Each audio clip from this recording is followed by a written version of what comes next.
12,000 years ago, when the last mammoths still lumbered across wind-bitten plains and humans were outnumbered by the shifting moods of the climate itself, something remarkable happened.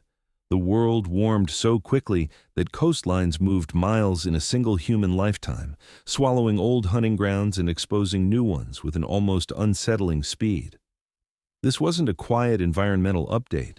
It was a global rearrangement. Lakes burst into existence where none had been. Ice sheets collapsed like slow-motion avalanches, and familiar paths disappeared under rising water. People who had always followed the herds suddenly found the herds confused, scattered, or gone entirely.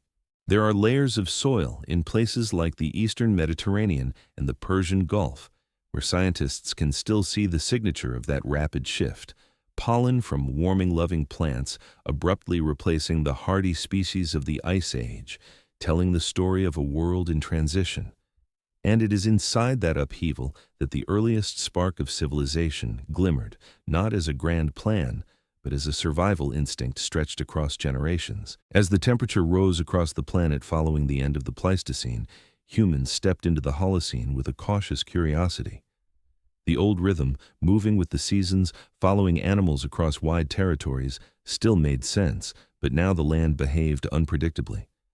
Rivers changed their routes, marshes expanded, and regions once locked in permafrost softened into muddy plains rich with new plant life. People could feel the shift under their feet, the earth loosening its icy grip, offering both opportunity and uncertainty. It is one thing to adapt to a harsh environment, but it is another to adapt to one that transforms while you are sleeping under the stars. Yet, even as landscapes reshaped themselves, early humans were not passive wanderers drifting through chaos. They were skilled observers, sensitive to patterns in the sky and ground, able to notice when a certain berry appeared earlier each year, or when mammal migrations no longer aligned with the moon cycles their elders trusted. Those observations mattered. They meant survival. When the climate stabilized around 10,000 BCE, more stable than it had been in hundreds of thousands of years, humans found themselves standing on steadier ground, literally and metaphorically, and the possibility of staying in one place began to take root. Around this time, glaciers across North America and Eurasia continued retreating, releasing huge quantities of fresh water that filled basins and reshaped continents. The newly carved rivers often cut through fertile earth, leaving behind floodplains rich with nutrients. These regions became magnets, drawing in families who realized that here, the ground was more generous than the cold steppe ever had been. You can imagine small groups approaching these riverbanks with a mixture of relief and reverence, feeling the moist soil crumble between their fingers, recognizing that this land could support more than just passing footsteps. In the Levant, in areas like the Jordan Valley and the foothills near modern-day Jericho, some of the earliest semi-permanent camps began to form around this time. Archaeologists identify these as Natufian sites, dating back roughly 12,500 years. A culture caught at the threshold of change. They still hunted gazelle and gathered wild wheat, but their stone houses, arranged in arcs and clusters, suggest that they were beginning to treat certain places not as stops on a long journey, but as home. This wasn't yet civilization, but it was its early heartbeat. Meanwhile, in regions far to the east, the melting of the Siberian ice allowed mammoth steppe ecosystems to collapse. Grasslands gave way to birch and pine, pushing reindeer farther north. Those shifts forced humans in Central and East Asia to rethink their seasonal movements and eventually to explore the possibility of anchoring themselves to resources that would not migrate away from them. Similar stories unfolded in South America, where Andean glaciers retreated, revealing valleys rich enough to support communities for more than just a season. These changes touched every continent where humans lived. They did not push humanity toward civilization through a single dramatic shove, but rather through relentless nudges year after year. What was shocking wasn't any single moment, though the sudden sea level rises were dramatic, but the accumulation of changes that made old strategies unreliable.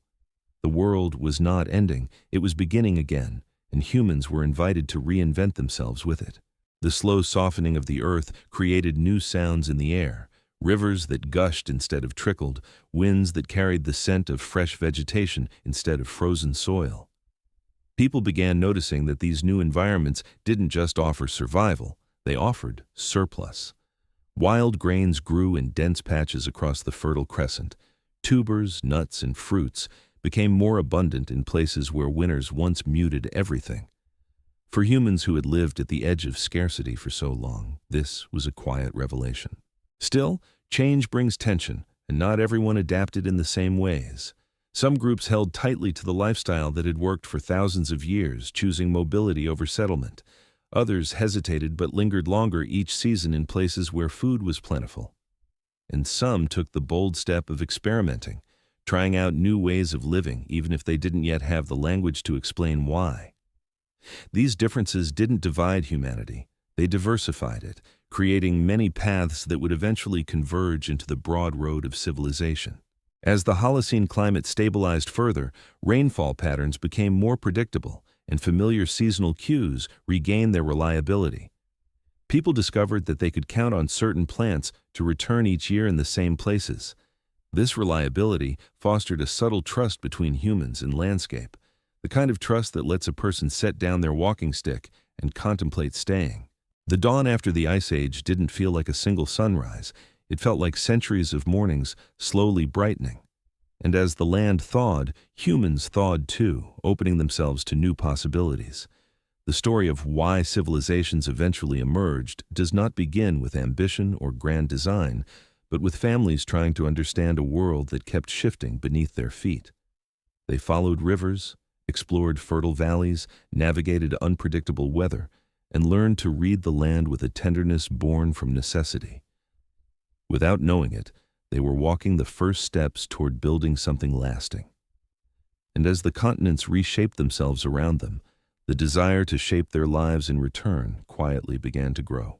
The rivers drawing people in were not gentle streams whispering through untouched valleys. They were the restless arteries of a warming planet, pulsing with meltwater from collapsing glaciers and carving new paths through softening ground. As families roamed the changing landscapes, these rivers announced themselves with a kind of steady confidence that contrasted sharply with the uncertainty of the wider world. A river didn't vanish overnight the way a herd might. It didn't retreat to higher ground the way ice did. Its shape might shift slowly with time, but its presence was reliable, patient, and generous.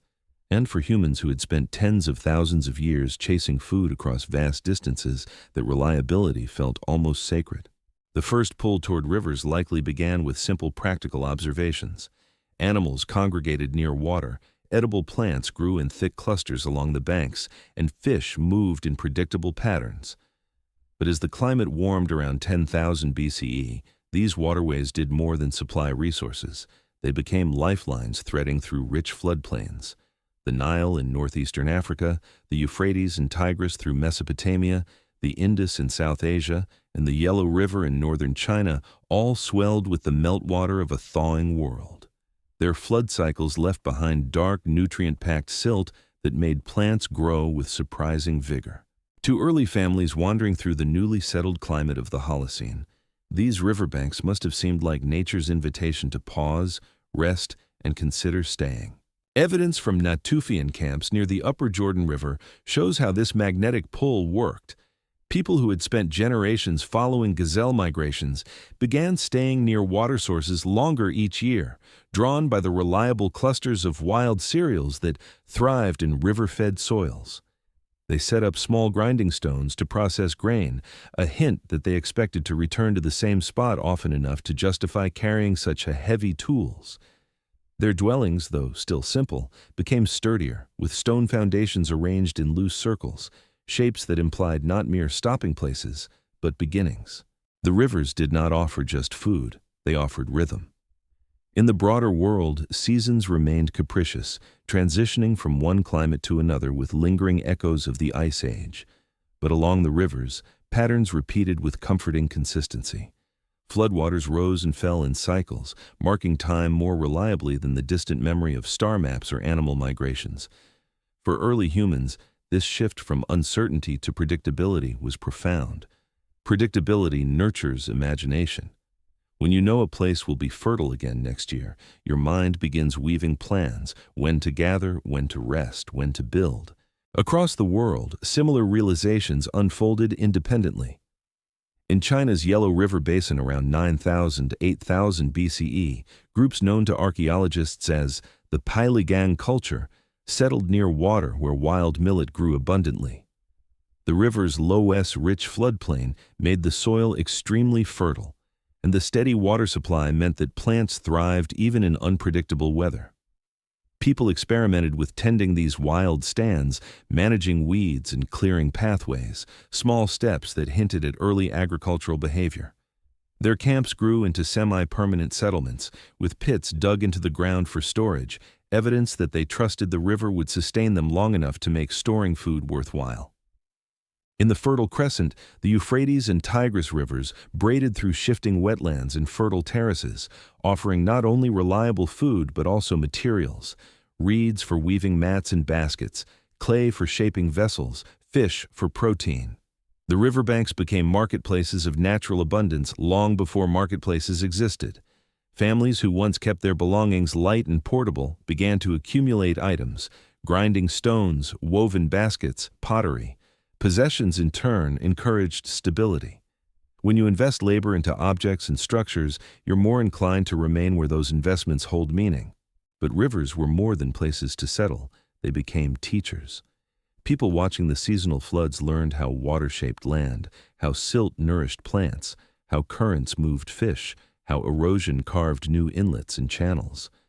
These observations laid the groundwork for humanity's earliest experiments in controlling nature: digging shallow basins to capture water, guiding small channels toward patches of wild grain, building temporary barriers to hold back rising tides. None of this was yet irrigation in the sophisticated sense, but the seeds of that knowledge were planted here, along the muddy edges of rivers where people knelt daily to gather food. Gradually, rivers took on spiritual significance as well. When something sustains you so consistently, you begin to sense a presence in it. Early rituals often revolved around water: washing hands before meals, offering seeds to flowing currents, marking seasons by river height. These acts weren't formal religion yet, but they foreshadowed the deep relationship between belief and environment that would shape civilizations later on. The idea of a river as giver of life seeped into stories told beside the fire, shaping the myths of later cultures from the Nile's Osiris to Mesopotamia's Enki, though such fully formed deities would come much later. And as people lingered near rivers, they began noticing something else. Community forms more easily when people stay in one place. A cluster of families gathering each year at the same bend in a river naturally learned each other's ways, trading gossip, sharing food, exchanging tools, and building trust. Shared space leads to shared memory.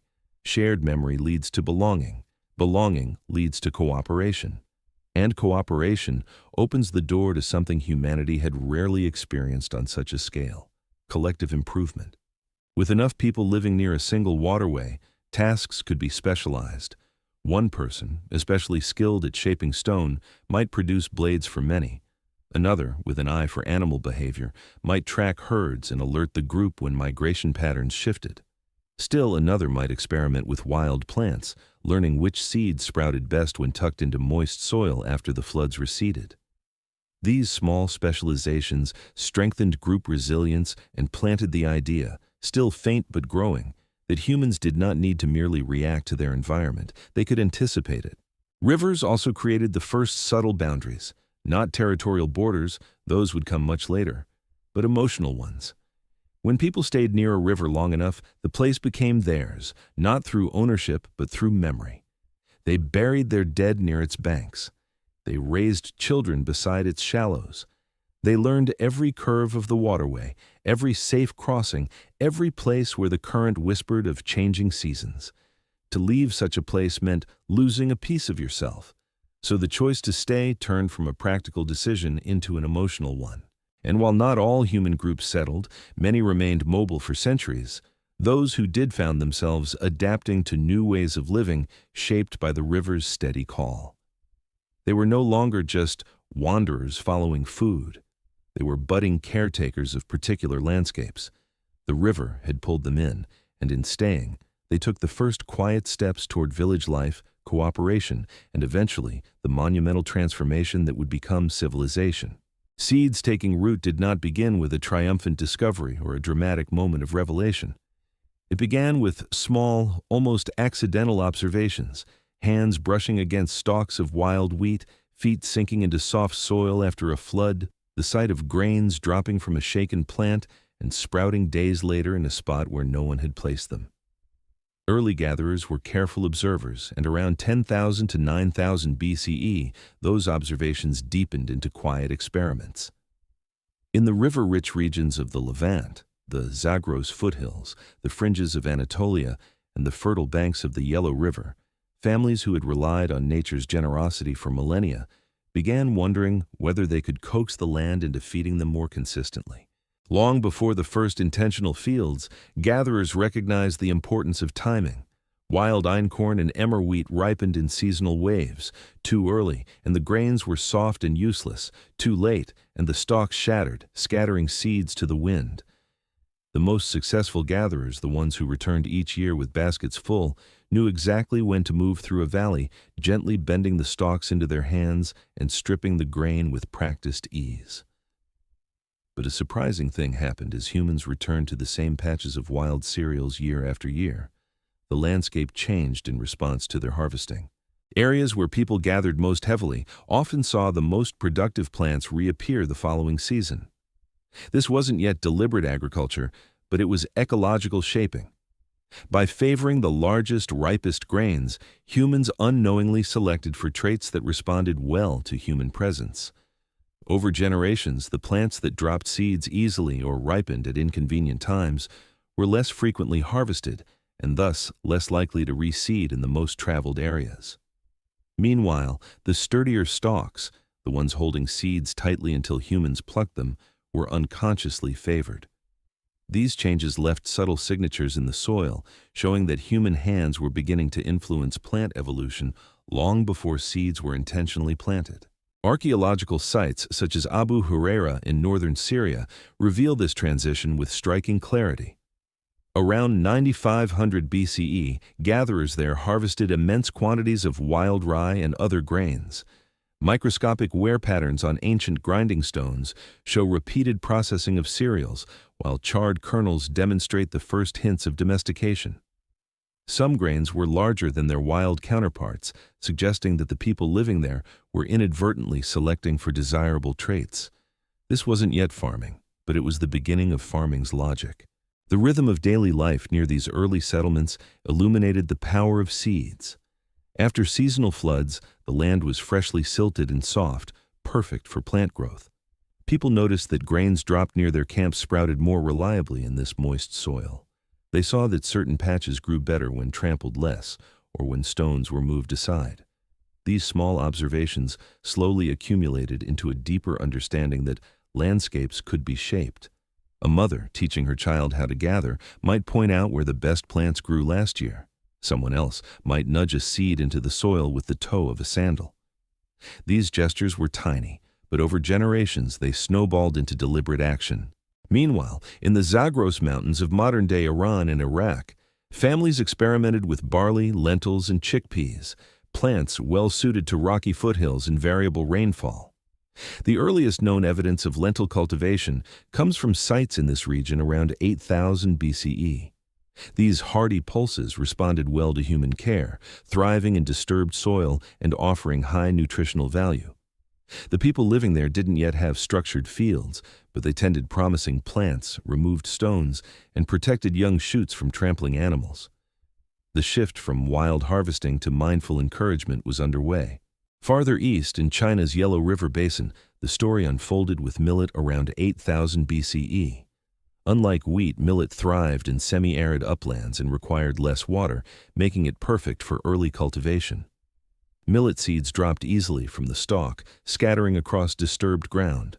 Families noticed that areas near their settlements often sprouted millet more densely the following year, especially around fire pits and waste areas where nutrients enriched the soil. This connection between human activity and plant growth was subtle but transformative. It taught early people that they were not just takers from the land, they were participants in its cycles. As these discoveries spread through experience rather than instruction, people began shaping their environments more deliberately. They cleared small patches of vegetation to encourage the growth of favored plants. They watched how seeds responded to light and moisture. They learned that some grains sprouted best after passing through a fire, while others needed to be pressed lightly beneath the soil. Over many generations, these bits of wisdom accumulated into a knowledge base, shared through stories told around firelight, woven into daily habits, and reinforced through trial and error. This growing familiarity with seeds changed human movement patterns. Instead of wandering vast distances in search of food, people began returning to the same places where they knew favorable plants would grow. The land no longer felt like an unpredictable provider. It became a collaborator. Camps were revisited at predictable times, and some families began storing tools nearby, trusting that the land would remain worth returning to. That trust, still tenuous, was the first step toward true settlement. With seeds came the concept of time. Harvests required planning. If grains ripened earlier in a warm year or later in a cool one, families learned to observe signs in the sky, soil, and air. They watched the swelling of buds, the return of migratory birds, the change in river levels. These observations tied human memory to the landscape, creating a feedback loop between people and seasons. Over generations, this expanded temporal awareness became cultural memory. As plant tending intensified, storage became essential. People learned that grains could be kept through difficult seasons if protected from moisture and pests.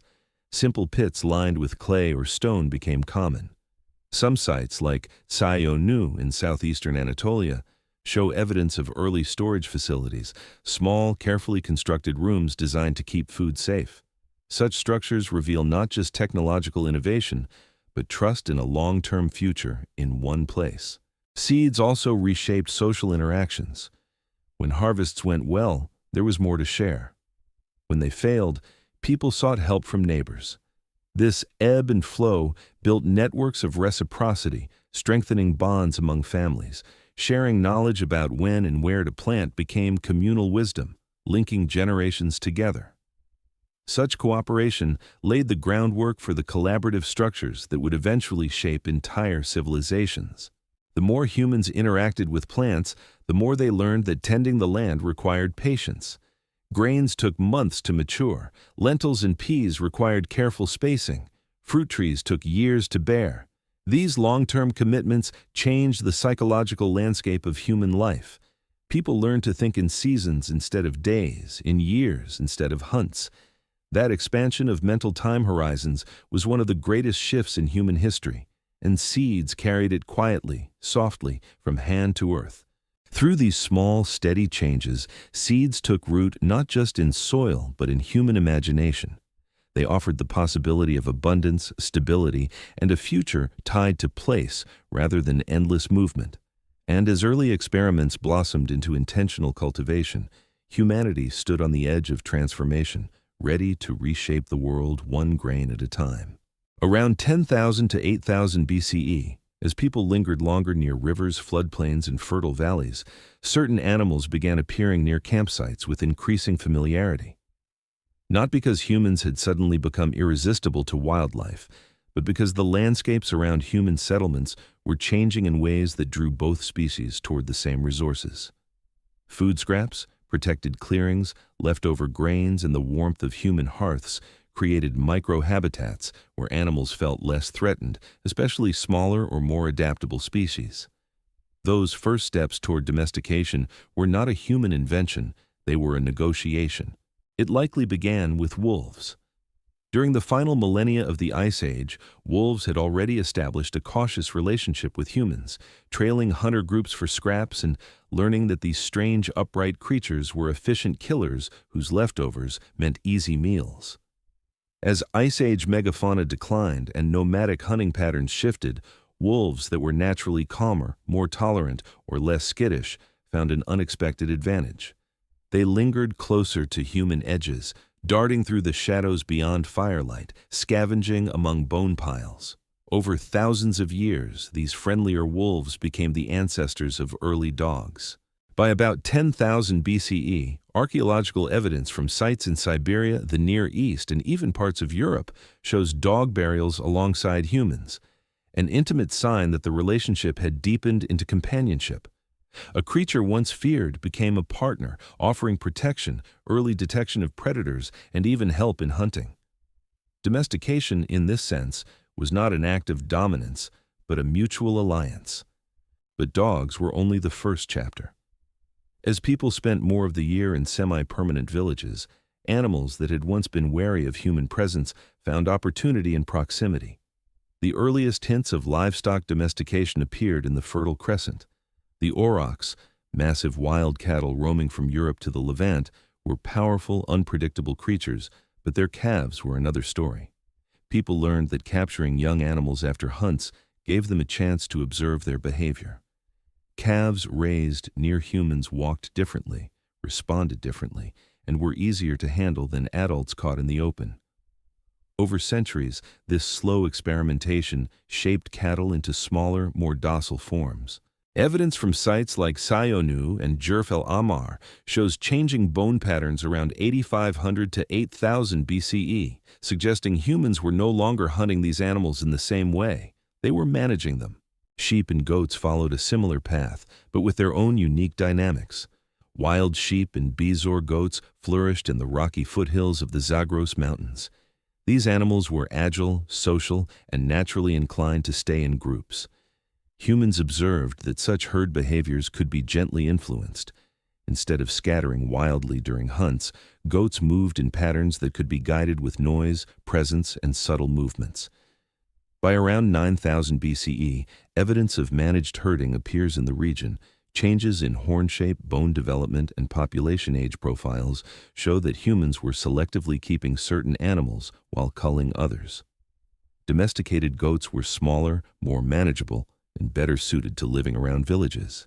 Their milk, meat, hides, and bones added resilience to emerging communities, reinforcing the benefits of staying in one place. As animals wandered closer, humans began altering landscapes to keep them near.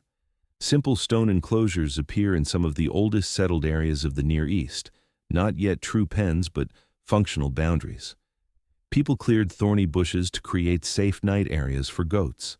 They used woven fences to keep sheep from straying too far at dusk. These structures were not large, but they represented a conceptual shift.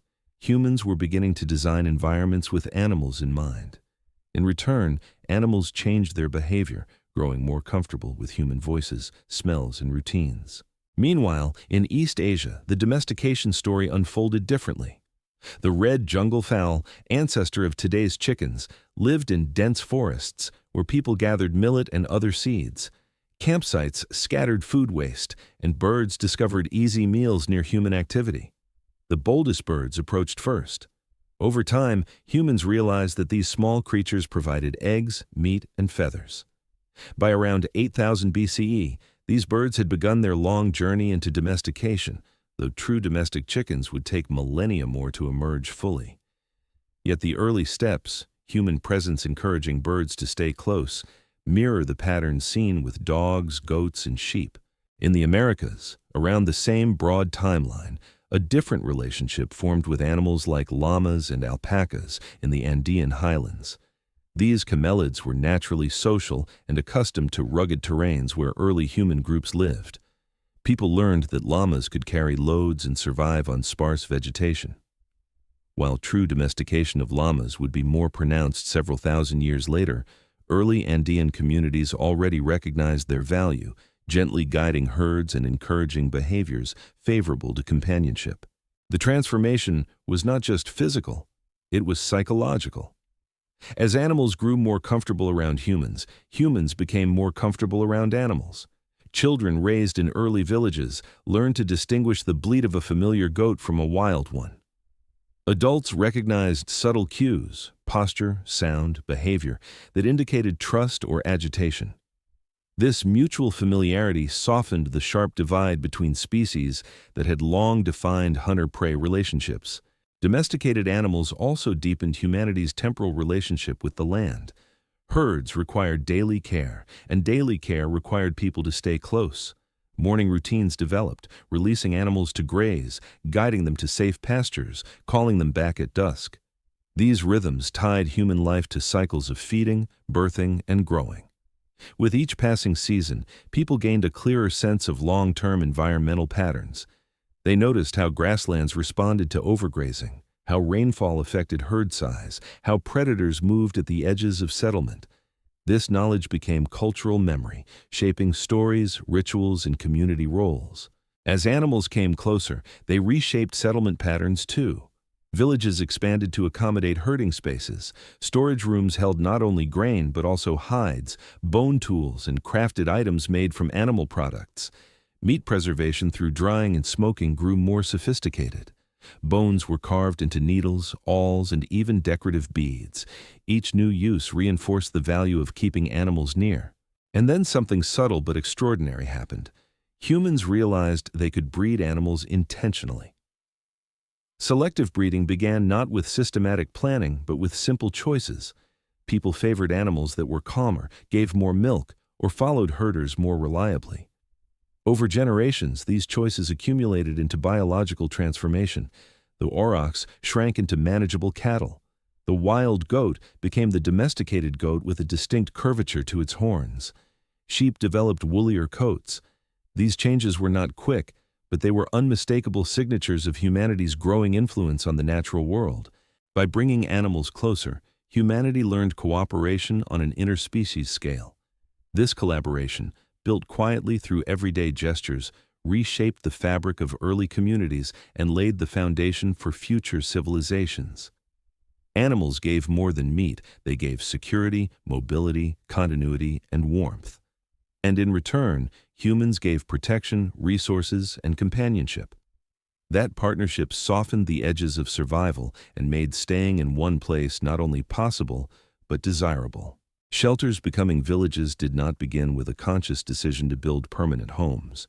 It began with the slow accumulation of reasons to stay: familiar riverbanks, returning grains, animals that no longer fled at every human footstep, and rhythms of life that began to settle like dust after the hunt.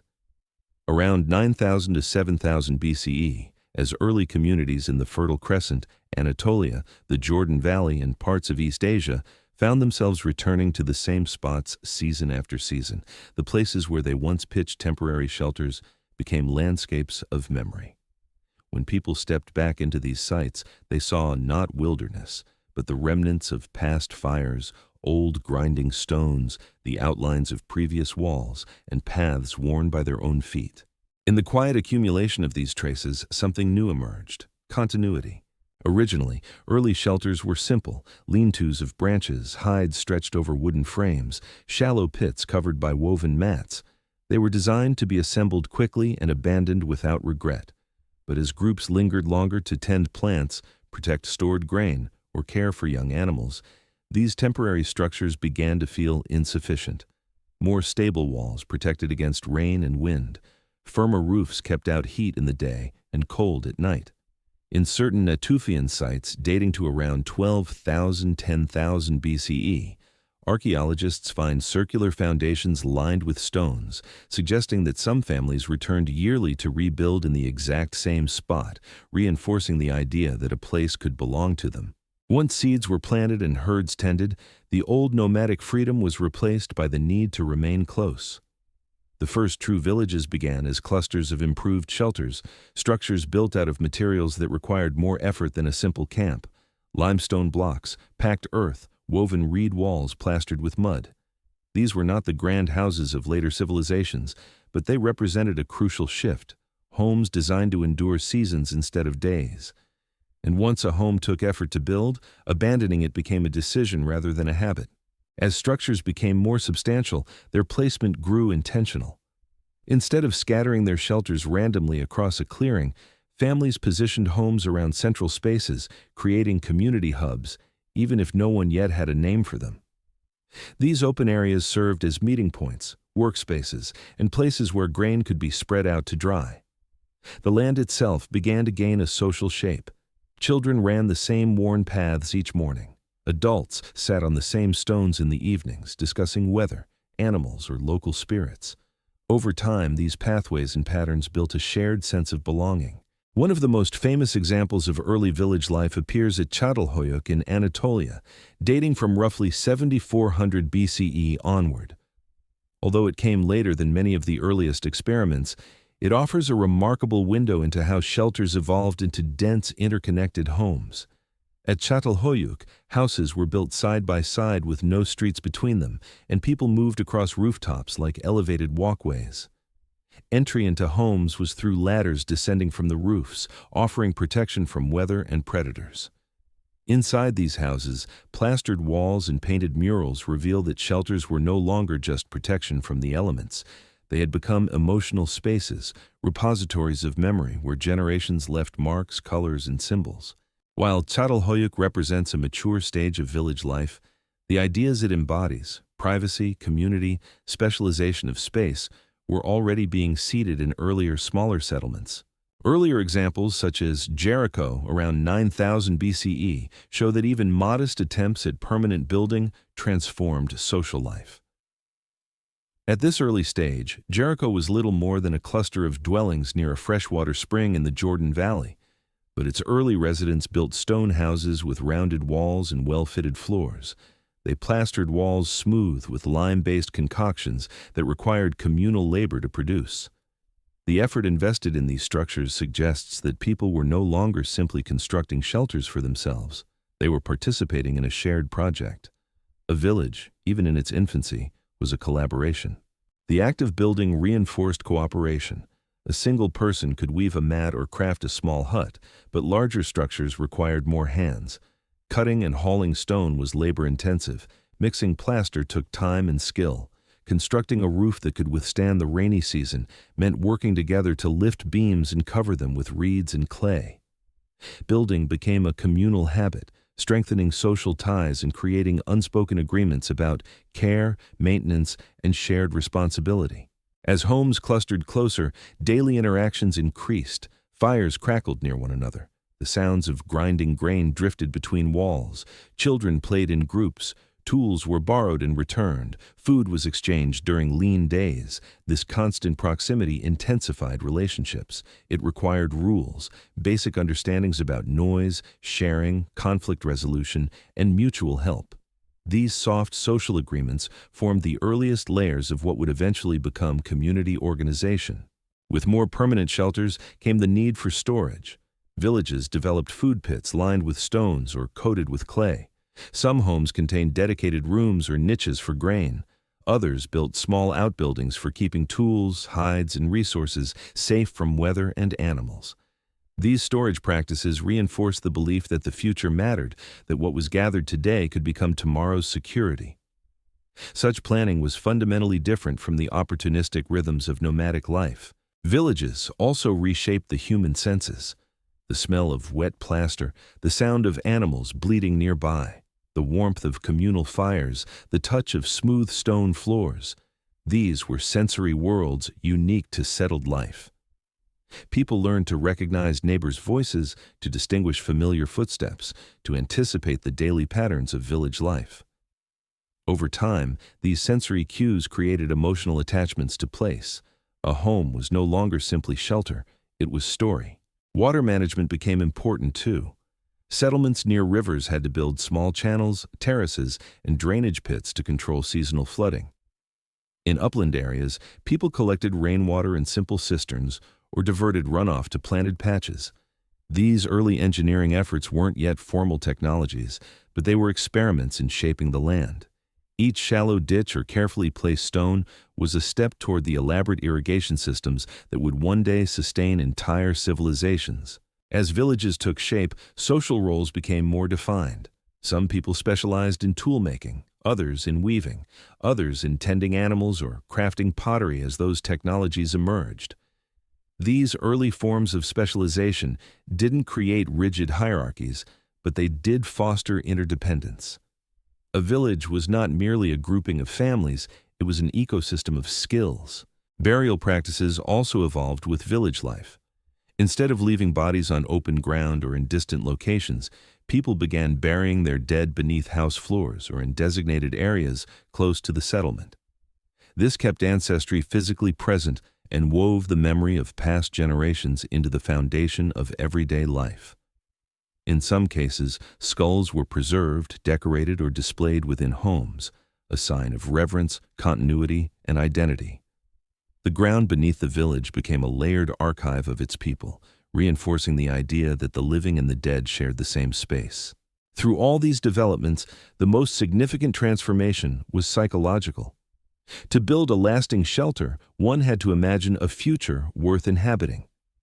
A house was a promise, a belief that tomorrow would come, that the river would still flow, that the harvest would follow the planting, that the village would endure. It was a form of optimism etched into mud and stone. By the time shelters fully blossomed into villages, humanity had crossed an invisible threshold. The world could no longer be navigated solely as a landscape of movement. It had become a landscape of belonging. People began shaping the land as much as the land shaped them. Each home was a declaration that humans were learning to stay, to build, to create continuity. And in those first villages, nestled between rivers and hills, the seeds of civilization were laid, waiting quietly for future generations to expand them into something vast. As communities grew from small clusters of huts into more complex settlements around 8,000 to 6,500 BCE, the simple act of gathering around a fire became the organizing force of early social life. Fire was safety, light, warmth, and memory all at once. It was where stories were told, meals shared, arguments resolved, worries soothed, and decisions negotiated. The fire was a council chamber, a court, and a classroom, long before such concepts had names. As populations increased within early villages across the Fertile Crescent, Anatolia, and East Asia, the closeness that once strengthened community now introduced friction. People who once interacted primarily with their own family groups suddenly found themselves brushing shoulders with neighbors daily, borrowing tools, sharing pathways, tending animals side by side, and depending on one another in new ways. With that proximity came the need for understanding. Every choice affected others: where to plant, when to harvest, how to allocate water, which families tended which herds, how resources were shared during lean seasons, and how conflicts were resolved without bloodshed. These decisions required conversation, and those conversations gathered naturally around firelight. Early social agreements were not written, but they were powerful. In many of the earliest village sites, Jericho, Çatalhöyük, Muribet, Jiahu, archaeologists find evidence of communal areas where fires burned, not just for cooking, but for gathering. Large fireplaces surrounded by seating stones, open courtyards with charred remains of shared meals, even pits that seemed designed for ritual gatherings. The physical remains hint at traditions that likely grew organically. Evening gatherings where elders spoke, hunters shared observations, planners discussed seasonal changes, and children listened from the edges, absorbing lessons that would become cultural law. These agreements took many forms. Some were practical. Who could use the best grinding stones, how grain stores were protected, when herds needed to be rotated between grazing areas, which paths should remain clear, who repaired the communal structures after heavy rains. Others were emotional: how to resolve disputes without fracturing the community, how to honor elders, how to welcome newcomers, how to mourn the dead in ways that strengthened bonds rather than deepened loss. These understandings developed slowly, carried in memory rather than written form, yet they guided daily life with surprising consistency. The shift from nomadic bands to settled villages amplified the need for structured cooperation. When people roamed widely, conflicts could be avoided simply by moving away, drifting to another valley, another ridge, another seasonal camp. But once villages formed, mobility became limited. People were tied to planted fields, stored grain, herds, and homes, built with too much effort to abandon casually. Conflicts that once scattered groups now risked tearing communities apart. So the new reality demanded new solutions, and those solutions emerged through dialogue sustained around communal fires. In this slow formation of social rules, elders held special influence. They carried decades of observation, knowledge of animal behavior, weather patterns, plant cycles, and the histories of families. Their advice was shaped not by authority, but by experience. When disagreements arose, people often looked to the oldest voices in the circle, trusting in their long memories. Some of these elders may have become early mediators, individuals who learned how to soothe tensions and guide discussions toward agreement. Their roles were informal, fluid, and earned through respect rather than imposed through power. Yet these were the seeds of future leadership models. Younger members of the community learned through presence. A child sitting near a fire could hear debates about when to gather grain or how to distribute meat after a successful hunt. They learned how adults navigated disputes, soft voices, measured pauses, the way someone might acknowledge another's point before offering their own. These patterns of communication formed the backbone of early cooperative structures. When generations grew up hearing the same rhythms of agreement, those rhythms became cultural norms. Some agreements extended beyond daily logistics and touched on meaning. As people stayed in one place long enough to witness repeating seasonal cycles, they began forming shared beliefs about the natural world. Rivers that flooded predictably became sources of reverence. Hills where the wind always sang became sacred. The fire itself, the center of nightly gathering, gained symbolic importance. People may have believed that ancestral spirits lingered near the flames, or that fire carried human voices upward, bridging the living and the unseen. These beliefs wove spirituality into social practice, reinforcing the rules that made communal life possible. In many early settlements, archaeologists find symbolic objects, figurines, carved stones, decorated bones, buried near hearths or placed in communal spaces. Such objects likely represented the earliest forms of ritual agreement, shared beliefs that unified people beyond practical cooperation. These rituals weren't yet formal religions, but they signaled that communities were beginning to see themselves as more than clusters of families. They were becoming something collective, bound not only by proximity but by shared identity. Even practical tasks took on ritual significance. Harvest times may have been marked by gatherings where people thanked the land. Animal births or plant sproutings could spark quiet ceremonies. Firelight became a stage for reenacting stories of ancestors, explaining the origins of rivers, mountains, and stars. In the glow of these gatherings, knowledge was preserved not through writing, but through narrative, a steady oral tradition shaped to be memorable and meaningful. Economic cooperation also deepened. With more people and more needs, tasks became distributed. One family might specialize in grinding grain, another in hunting small game, another in weaving mats or shaping early clay vessels. These specializations required coordination to ensure fair exchange, and fairness itself became a vital firelight topic. When someone contributed more to the group, how should they be recognized? When a family faced hardship after illness, how should others support them? These discussions built the foundation for social safety nets long before markets or governments existed. Over time, certain gestures became standard signals of agreement, placing a hand over one's heart, touching the ground with fingertips, passing a shared bowl, or offering a piece of bread across the fire. These gestures endured longer than the individuals who first used them, becoming cultural signatures passed down to children who would someday teach them to the next generation. The more villages grew, the more firelight agreements shaped the earliest moral frameworks. Ideas like fairness, reciprocity, loyalty, and honesty began forming around the practical concerns of village life. People recognized that their fates were intertwined. One family's crop failure affected others, one person's anger could ripple through the group, one broken rule could endanger everyone.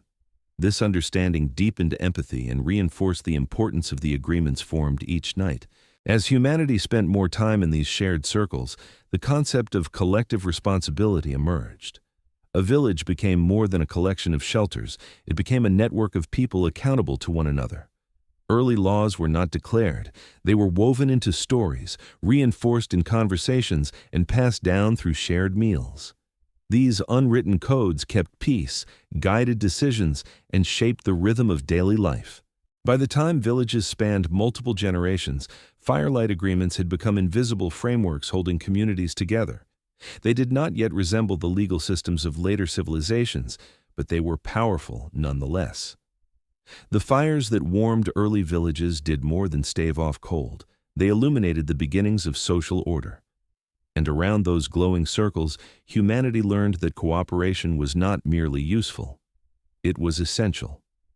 It was the quiet force that made staying possible, laying the foundation for the grand, intricate social structures that would emerge in the millennia to come.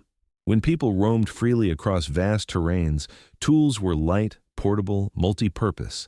Stone blades chipped in minutes, bone awls sharpened on the go, wooden shafts repurposed repeatedly. But by 7,000 to 6,000 BCE, once villages spread across the Fertile Crescent, Anatolia, the Zagros foothills, the Indus plains, and the river valleys of East Asia. The world people were building required new kinds of tools, objects designed not merely for survival, but for shaping land, storing abundance, crafting goods, and supporting cooperation. Tools that once traveled easily in a hunter's pack now found purpose resting in permanent homes, leaned against walls, hung from beams, or stored in dedicated rooms.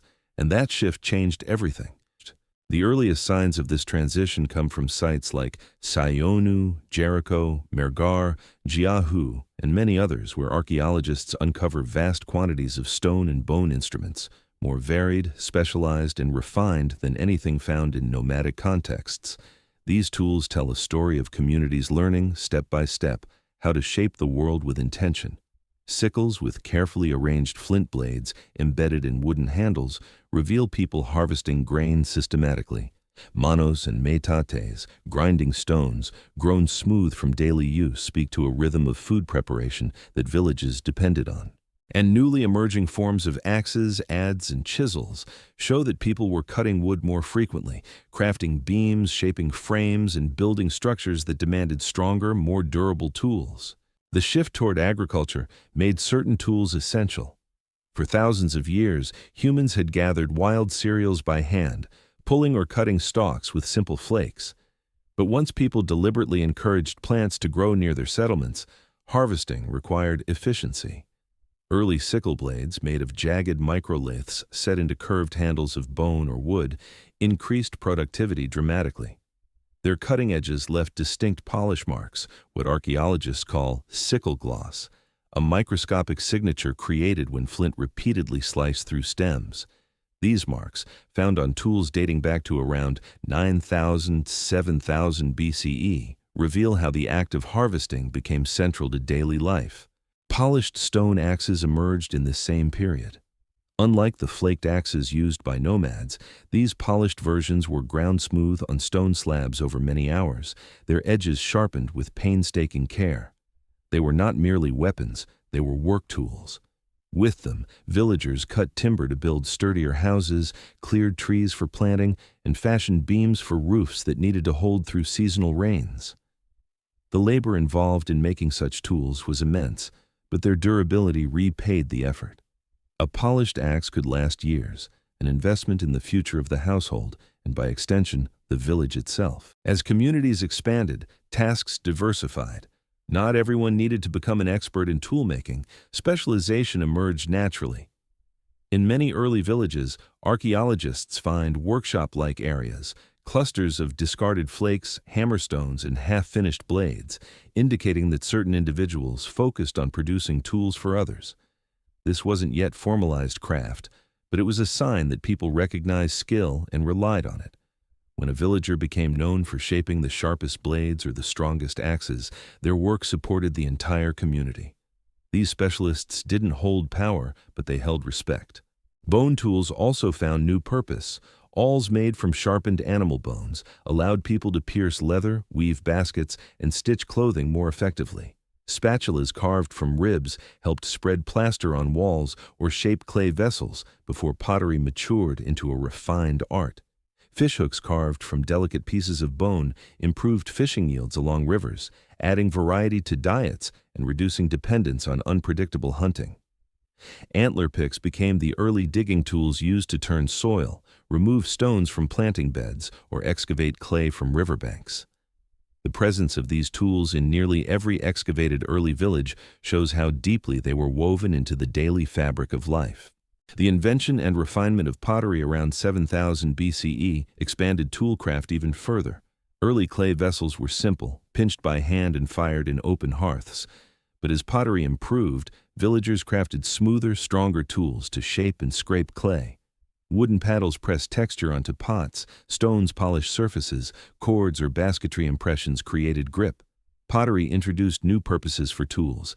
Kilns needed tending, clay needed kneading, vessels required smoothing. This new craft brought durability and efficiency.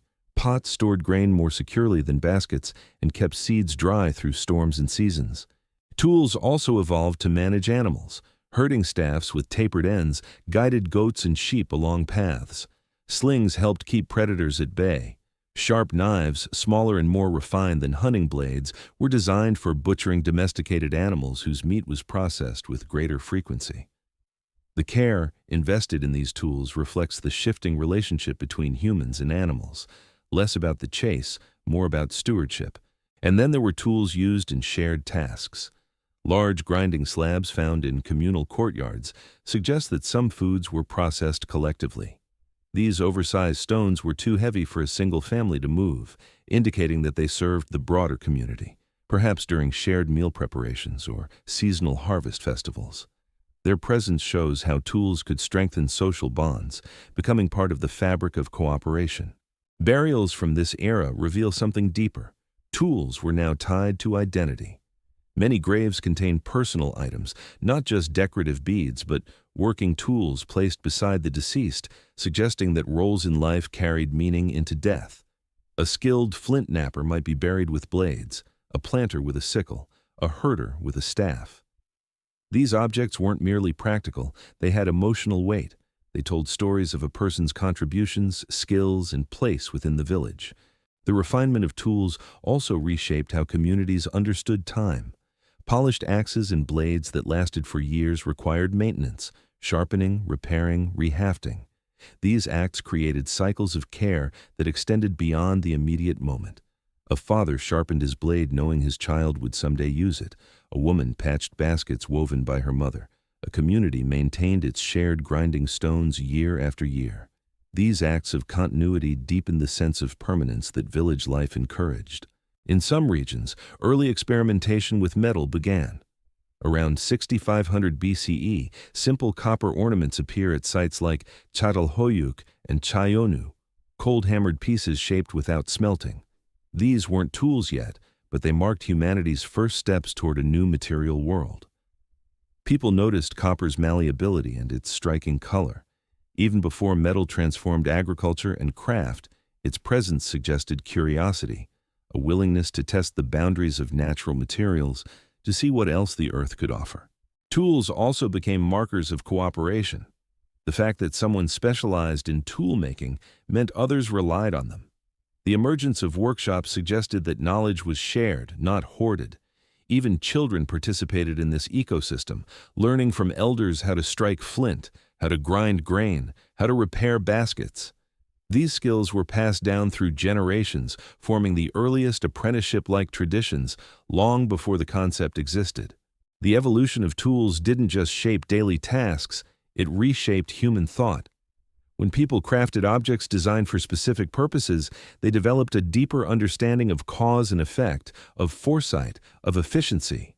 Tools encouraged planning. Preparing fields required coordinated timing. Building a house required gathering materials. Shaping a blade required skill, learned through repetition. These practices strengthened cognitive patterns that would later support advances in engineering, mathematics, and architecture. By the time tools found their full purpose in early villages, humanity had crossed another threshold. Tools no longer served just survival. They served community, continuity, and creativity. They became extensions of human intention, shaping not only the land but the way people lived, worked, and imagined their future. And in villages filled with the clang of stone, the scrape of bone, and the rhythm of pounding grain, the early foundations of civilization grew stronger with each tool crafted by skillful hands. Around 7000 to 5000 BCE, as communities settled along rivers, hills, and fertile plains across the Fertile Crescent, Anatolia, the Iranian Plateau, the Indus foothills, and the Yellow River Basin, people slowly realized that what they had in their hands, their baskets, and their memories could be shared beyond their own hearths. A polished axe head that took days to shape, salt from a distant marsh, obsidian gleaming like frozen night, a bundle of medicinal herbs found only in one valley. These items, humble on their own, became the bridges that linked scattered communities, carrying not only goods but ideas, stories, and a growing sense that the world was larger and more interconnected than any single village. The earliest trade paths were simply the routes people already walked. Hunters knew where herds moved across seasons, where rivers narrowed into safe crossings, which ridges offered the easiest ascent. These ancient trails became natural corridors between the new settlements. A villager who traveled a day to hunt might pass a neighboring group and pause to exchange a few grains, a tooltip, or a story about shifting weather. These exchanges weren't formal. They were born from curiosity, necessity, and the simple human desire to connect. But slowly, patterns emerged. Some paths became more traveled, certain meeting points became familiar, and the objects exchanged began to hold predictable value. In places like Jericho and the surrounding Jordan Valley, archaeologists find obsidian from Anatolia, a volcanic glass not found locally. This obsidian traveled hundreds of kilometers through chains of exchanges, moving hand to hand long before pack animals or specialized traders existed.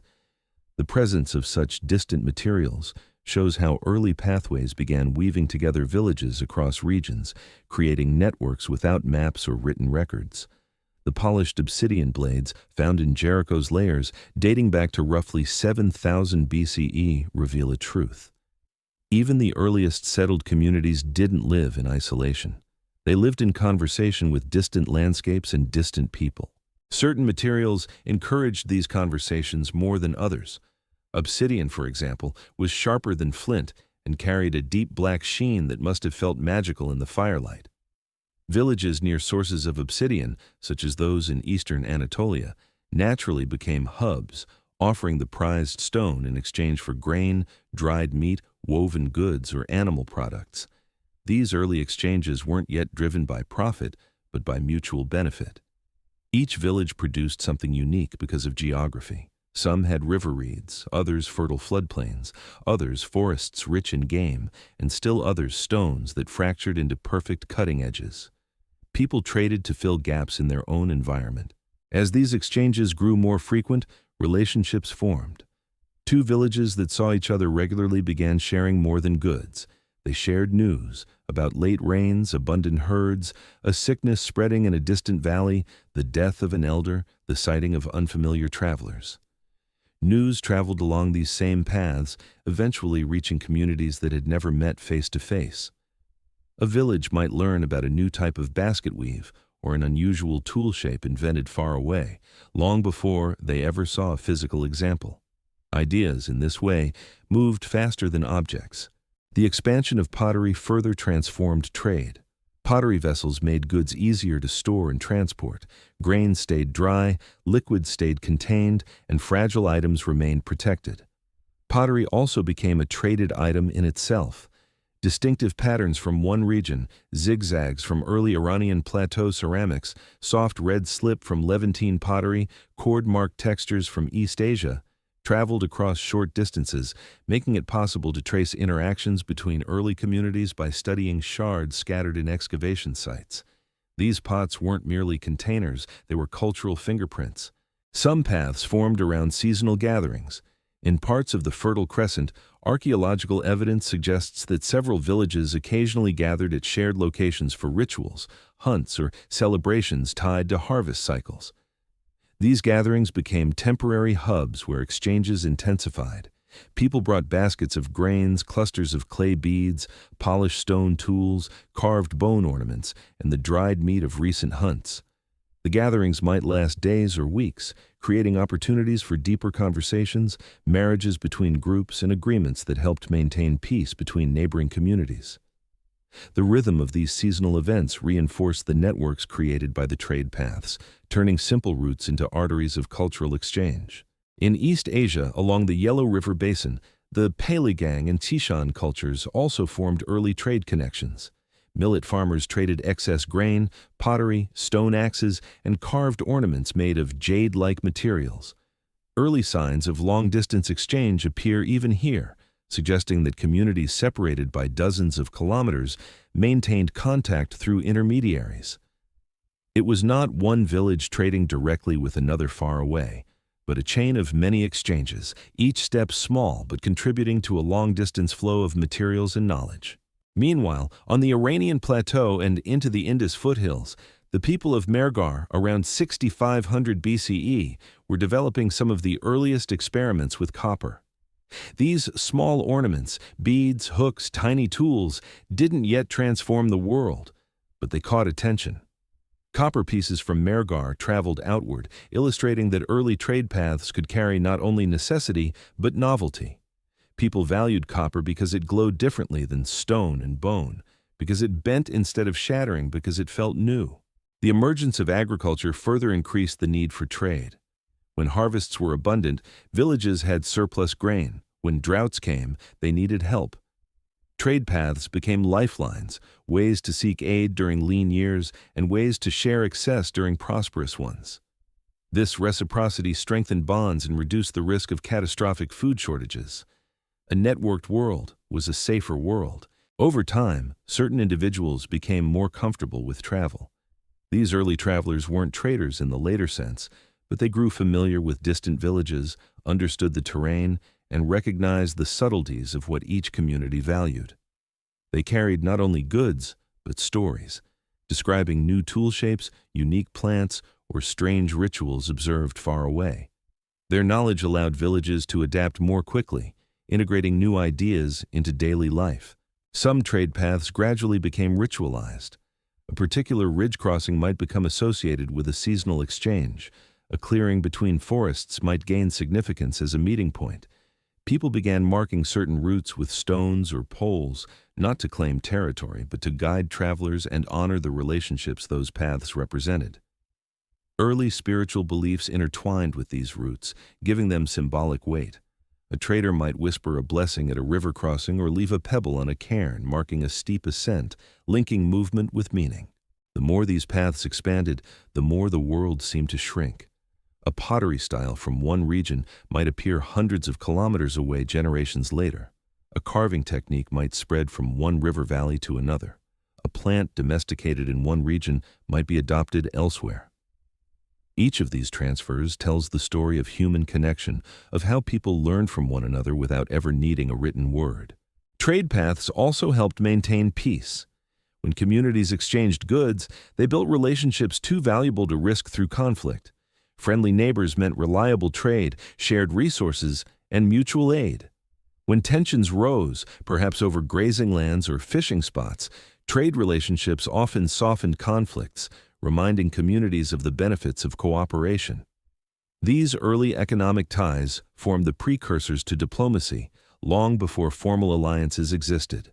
By 5000 BCE, the web of trade paths across early human settlements had grown dense and resilient. They were not roads yet, just trails worn smooth by repeated journeys, but they formed the first outlines of regional interaction networks. Goods traveled, yes, but ideas traveled farther. And through these quiet, persistent exchanges, humanity began knitting itself into something larger than isolated villages. The world was becoming connected, step by step, and with each connection, the foundation of civilization grew stronger. Surplus changing everything began the moment humans realized that food could last longer than the season that produced it. This recognition, simple on the surface, revolutionary in practice, emerged gradually between 7000 and 4500 BCE as villages across the Fertile Crescent, Anatolia, the Indus foothills, and East Asia matured into communities capable of producing more than they immediately needed. Before surplus, life was shaped by cycles of scarcity and abundance. A good hunt meant a full stomach for a few days. A poor harvest meant hunger until nature offered more. But once humans learned to store grain, dry meat, manage herds, and preserve produce, the ground beneath their lives shifted. Time itself felt different. The future became something people could prepare for, shape, and rely upon. The earliest surpluses came from grain. Wild cereals had long been gathered in abundance during peak seasons, but the rise of deliberate cultivation made those harvests more predictable. Fields planted months earlier ripened into golden waves that could be cut, threshed, and stored. Grain pits lined with clay or stone appear across early settlements, deep, cool, ingenious chambers that protected seeds from moisture and pests. Jericho, dating to around 7000 BCE, shows evidence of such storage, revealing that families were accumulating food far beyond their immediate needs. Similar pits appear across Çatalhöyük, Çayonu, and the Iranian Plateau, each holding the promise of seasons made safer through foresight. Once stored grain became dependable, life reorganized around it. People no longer consumed all they gathered. They began planning for winter, for drought, for lean years. This simple act, keeping food for later, allowed populations to grow. When villages could consistently support more people, families expanded, childhood survival improved, and community structures deepened. A village with surplus became a stable village capable of lasting across generations. Instead of dissolving under pressure, it endured. Surplus also reshaped social rhythms. The seasonal rush of planting, tending, and harvesting produced moments of intense labor, followed by periods of comparative ease. During these breaks, people could focus on tasks beyond food: toolmaking, pottery, weaving, storytelling, teaching children, building homes, tending animals. These rhythms gave rise to specialization because time opened for skills to grow. A person skilled at shaping flint could refine their craft. Someone talented at working clay could experiment with new vessel shapes. Another, gifted in observing animal behavior, could improve herding techniques. Surplus created time, and time created expertise. Animal domestication amplified these changes. Herds of goats, sheep, and cattle provided more than meat. They offered milk, hides, bone, and wool. Milk, in particular, was a transformative resource. It extended nutrition beyond the slaughter of animals, offering a renewable food source that turned herding into a long-term investment. Early cheese and yogurt making, practices evident in residue found on pottery fragments, allowed communities to preserve dairy beyond its natural freshness. Herds also multiplied. Each birth season brought new animals, and each new animal represented potential food, labor, or material. Surplus wasn't just grain, it was life multiplying. As surplus grew, storage methods evolved further. Clay jars, sealed with mud or woven lids, kept insects out. Raised platforms protected goods from damp soil. Communal granaries began appearing, shared spaces that held food for the entire village. These structures required trust and cooperation. People had to agree on how much grain was stored, how it was protected, who had access, and how it should be distributed in times of need. The granary became a symbol of communal responsibility, revealing a society capable of collective survival rather than isolated family struggle. Surplus also changed social relationships. When one family had extra grain and another struggled after a poor harvest, sharing became an expectation. These acts of generosity forged bonds that strengthened the village. Reciprocity, giving with the expectation that others would give in return when needed, anchored early social contracts. Over time, this mutual reliance shaped cultural norms around fairness, empathy, and obligation. People learned that wealth wasn't simply material, it was relational. But surplus also introduced new tensions. Once food could be stored, it could be guarded. Once it could be guarded, it could be claimed. Questions quietly surfaced. Who controlled the granaries? Who decided how grain was distributed during scarcity? Who determined when herds were culled or which fields were planted?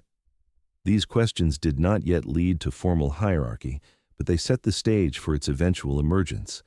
The seeds of inequality were planted not through malice but through practicality. Early communities likely managed these tensions through firelight agreements, unwritten rules, and negotiated understandings. But as villages grew, navigating surplus became more complex. The ability to accumulate resources made some families more influential than others. A household with more animals or better fields could support more children, produce more goods, and contribute more labor. This contribution earned respect and informal leadership roles. Surplus created variation, and variation created social gradients, subtle at first but undeniable over generations. Trade flourished because of surplus. When a village produced more grain or pottery than it needed, those goods became trade items. Extra hides, wool, beads, and dried meat traveled along the same trade paths that earlier carried only novelty items. Surplus made exchange sustainable and frequent, strengthening regional networks. Goods flowed outward and ideas flowed inward. New farming techniques, pottery styles, tool shapes, rituals, and stories. Surplus didn't just support life, it expanded horizons. The psychological impact of surplus was profound. People began to think in terms of seasons ahead, not just days. They planned planting schedules, predicted herd growth, and timed communal projects. Such long-term thinking reshaped cognition, encouraging strategies that spanned years, even generations. A family planting fig trees understood they might not see the first fruit for a decade. Such patience speaks to a dawning concept of legacy, of planting not just for oneself, but for descendants. With food security came population growth. Villages expanded, building new clusters of homes around older ones. Children grew up knowing the world is stable and predictable. This stability nurtured creativity. People decorated pottery, carved figurines, painted walls, composed rhythms on early flutes, and experimented with dyes. Surplus gave emotional space for beauty to grow, and beauty helped bind communities together. But surplus also demanded organization. Large harvests needed coordinated labor. Herd movements required planning. Storage systems needed oversight. Surplus encouraged the beginnings of structured roles, not rigid yet, but defined enough to support the complexity of village life. Someone became known for managing granaries, another for overseeing herding, another for planning when to plant or harvest. These roles, rooted in necessity, hinted at the leadership structures that would eventually give rise to councils, chiefs, and eventually the rulers of early civilizations. Culturally, surplus reoriented human identity. People no longer defined themselves solely by movement, but by place, by fields, by herds, by stored food that tied them intimately to their land. Land was no longer just the backdrop of life. It became a partner requiring care and offering reward. People spoke of fields as one speaks of family, cultivated, tended, watched with worry or pride depending on the season. In many villages, seasonal festivals emerged around harvesting and storing surplus. These celebrations reinforced cooperation, giving people a sense of shared achievement. They sang, danced, feasted, and honored the rhythms that sustained them. These gatherings strengthened cultural memory, embedding the importance of surplus into stories that would be told for centuries. By 4500 BCE, surplus had fundamentally reshaped the human story. It created stability where uncertainty once reigned. It nurtured specialization, cooperation, art, trade, and emerging leadership. It opened the path toward inequality, but also toward collective resilience. Surplus didn't just change daily life, it changed what humans believed was possible. And with this newfound abundance, communities everywhere stood on the threshold of civilization, ready for the next steps in humanity's unfolding journey. Belief-shaping order began quietly, long before anyone carved symbols into stone or raised temples above the earth. It unfolded in the dim glow of hearths, in the half-whispered stories that grandparents murmured to restless children, and in the shared awe villagers felt as they watched the seasons turn with uncanny regularity.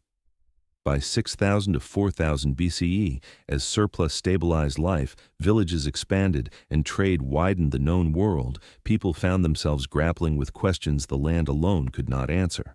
Why did the river flood some years and not others? Why did storms strike certain valleys while sparing others? Why did harvests flourish or fail? Why did animals give birth at certain times? Why did sickness visit one family and pass over the next? These questions pressed against the edges of everyday life, and it was belief, slow-growing, shaped by observation and imagination, that gave them meaning and created shared order in the emerging world of humanity's earliest villages. The roots of these beliefs began in patterns. As people stayed in one place long enough to witness cycles repeating, flood, sprouting, growing, harvest, decay, they no longer saw nature as random. The world had rhythm. Its rhythm suggested intention, and intention, to human minds shaped by storytelling, implied presence. They did not yet envision pantheons of gods, but they sensed forces, spirits in water, guardians in hills, ancestors woven into the land. These presences were not distant. They lived in the everyday world, offering guidance, warnings, or comfort, depending on how people interpreted their surroundings. Archaeological sites across the Fertile Crescent offer glimpses into these early belief systems. At Çatalhöyük, dating from roughly 7,400 to 6,000 BCE, walls of homes bear painted imagery of hunting scenes, vultures tending to the dead, geometric patterns, and wild bullheads embedded into plastered walls. These bulls, massive aurochs once feared and revered, may have represented strength, protection, or natural power that the villagers sought to bring into their lives. The repeated imagery suggests ritual significance, not just decoration. People gathered in certain rooms decorated with these installations, suggesting spaces set apart for communal ceremonies, rites of passage, or ancestral remembrance. Meanwhile, in Jericho around 8,000 BCE, villagers constructed a massive stone tower with an internal staircase, one of the earliest monumental structures known. Its purpose remains debated, but many archaeologists believe it held ritual importance, perhaps tied to observing the sun's shadows on the nearby hills or marking seasonal cycles. If so, this structure shows that early communities invested labor not only in survival, but in expressing shared meaning. The tower was a physical manifestation of belief, a structure that connected daily life with cosmic order. Beliefs grew alongside agricultural rhythms. People noticed that seeds sprouted only after burial in soil, giving rise to symbolic parallels between planting and human death. The cycle of grain, burial, rebirth, growth became a metaphor for the cycle of life. This conceptual connection is visible in burial practices. Many early communities placed the dead beneath house floors, often curled in fetal positions, as though returning them to the earth to be reborn in some form. Some skulls were plastered to preserve facial features, suggesting ancestor veneration. These ancestors, close yet distant, may have been perceived as guardians of the household or intermediaries between the living and unseen forces shaping the world. Belief also helped settle disputes and strengthen cooperation. When early villages faced challenges, drought, illness, predator attacks, or conflicts between families, shared cosmologies served as moral frameworks. Stories explained why misfortune happened and how harmony could be restored. If storms were attributed to a displeased spirit or ancestor, then reconciliation rituals became a communal strategy for peace. These rituals, though intangible, had practical effects. They soothed anger, eased anxiety, and encouraged unity. As trade expanded, so did the exchange of symbolic ideas. Carved figurines traveled along with obsidian and pottery. Some showed stylized human forms, others animals, others hybrid figures that seemed to bridge the natural and supernatural. Such objects likely carried meaning, talismans for protection, tokens of fertility, or markers of identity. Their movement across distant regions hints at shared mythological motifs spreading slowly through the ancient world. In East Asia, early settlements along the Yellow River developed symbols tied to harmony, ancestors, and natural cycles. At Jiahu in Henan, dating to around 7,000 BCE, archaeologists found tortoise shells and bones etched with markings, possible precursors to later script, used perhaps for ritual or divination. These markings, though simple, suggest a growing desire to communicate with unseen forces or interpret signs in nature.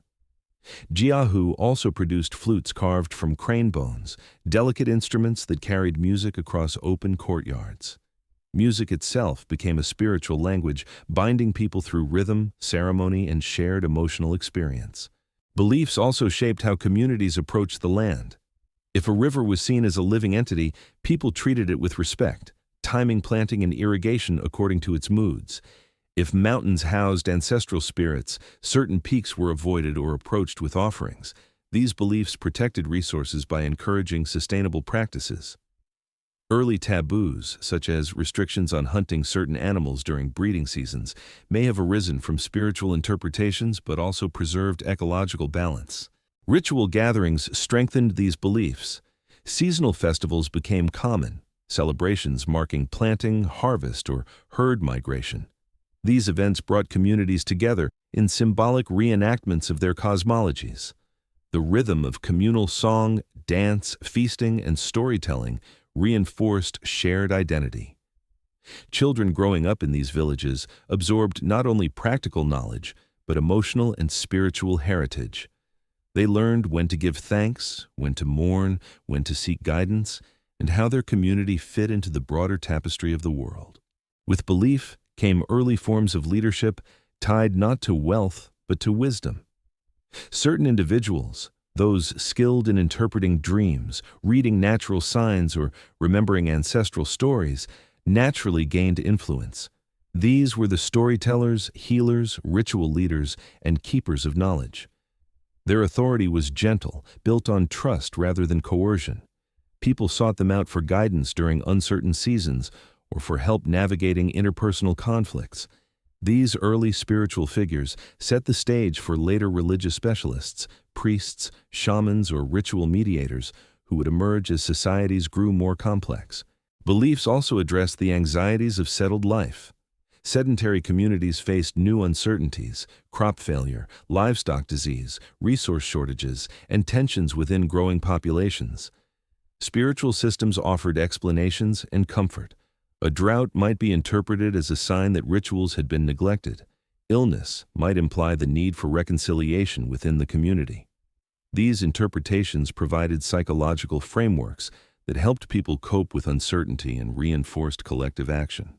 As surplus increased and populations grew, beliefs became more organized. Ritual spaces evolved from shared rooms to dedicated structures. In some regions, people began shaping communal enclosures, large circular or oval spaces bordered by stones or posts where ceremonies were held. These were not yet temples, but they were sacred spaces separate from daily life. The act of creating such spaces demonstrated a community's investment in shared identity and cosmic order. Symbols became more standardized. Patterns carved on figurines, painted on pottery, or etched onto walls carried consistent meanings across generations. The spiral might represent cycles, a bull might symbolize strength, a bird might signal the connection between earth and sky. These symbols communicated shared understanding. Even those who could not articulate complex spiritual concepts understood them through visual language embedded in their environment. By 4000 BCE, belief systems across many regions had matured into frameworks that guided communal order. They shaped moral behavior, influenced leadership, organized labor during communal tasks, structured festivals, and provided meaning in times of hardship. Beliefs did not exist apart from daily life. They were woven into the rhythm of work, family, trade, and governance. They offered not only explanations, but direction. Through these beliefs, early communities learned to see themselves as part of something larger, a universe with patterns and purpose. This worldview unified villages, encouraged cooperation, and laid the philosophical foundations for the structured religions and complex cosmologies that would later guide entire civilizations. Belief shaped order long before laws, writing, or kings. It was the invisible architecture holding early societies together, helping humanity navigate the dawn of permanent surplus and complexity. By 6000 to 4000 BCE, as surplus stabilized life, villages expanded, and trade widened the known world, people found themselves grappling with questions the land alone could not answer. Why did the river flood some years and not others? Why did storms strike certain valleys while sparing others? Why did harvests flourish or fail? Why did animals give birth at certain times? Why did sickness visit one family and pass over the next? These questions pressed against the edges of everyday life, and it was belief, slow-growing, shaped by observation and imagination, that gave them meaning and created shared order in the emerging world of humanity's earliest villages. The roots of these beliefs began in patterns. As people stayed in one place long enough to witness cycles repeating, flood, sprouting, growing, harvest, decay, they no longer saw nature as random. The world had rhythm. Its rhythm suggested intention. And intention, to human minds shaped by storytelling, implied presence. They did not yet envision pantheons of gods, but they sensed forces, spirits in water, guardians in hills, ancestors woven into the land. These presences were not distant. They lived in the everyday world, offering guidance, warnings, or comfort depending on how people interpreted their surroundings. Archaeological sites across the Fertile Crescent offer glimpses into these early belief systems. At Çatalhöyük, dating from roughly 7,400 to 6,000 BCE, walls of homes bear painted imagery of hunting scenes, vultures tending to the dead, geometric patterns, and wild bullheads embedded into plastered walls. These bulls, massive aurochs once feared and revered, may have represented strength, protection, or natural power that the villagers sought to bring into their lives. The repeated imagery suggests ritual significance, not just decoration. People gathered in certain rooms decorated with these installations, suggesting spaces set apart for communal ceremonies, rites of passage, or ancestral remembrance. Meanwhile, in Jericho around 8,000 BCE, villagers constructed a massive stone tower with an internal staircase, one of the earliest monumental structures known. Its purpose remains debated, but many archaeologists believe it held ritual importance, perhaps tied to observing the sun's shadows on the nearby hills or marking seasonal cycles. If so, this structure shows that early communities invested labor not only in survival, but in expressing shared meaning. The tower was a physical manifestation of belief, a structure that connected daily life with cosmic order. Beliefs grew alongside agricultural rhythms. People noticed that seeds sprouted only after burial in soil, giving rise to symbolic parallels between planting and human death. The cycle of grain, burial, rebirth, growth, became a metaphor for the cycle of life. This conceptual connection is visible in burial practices.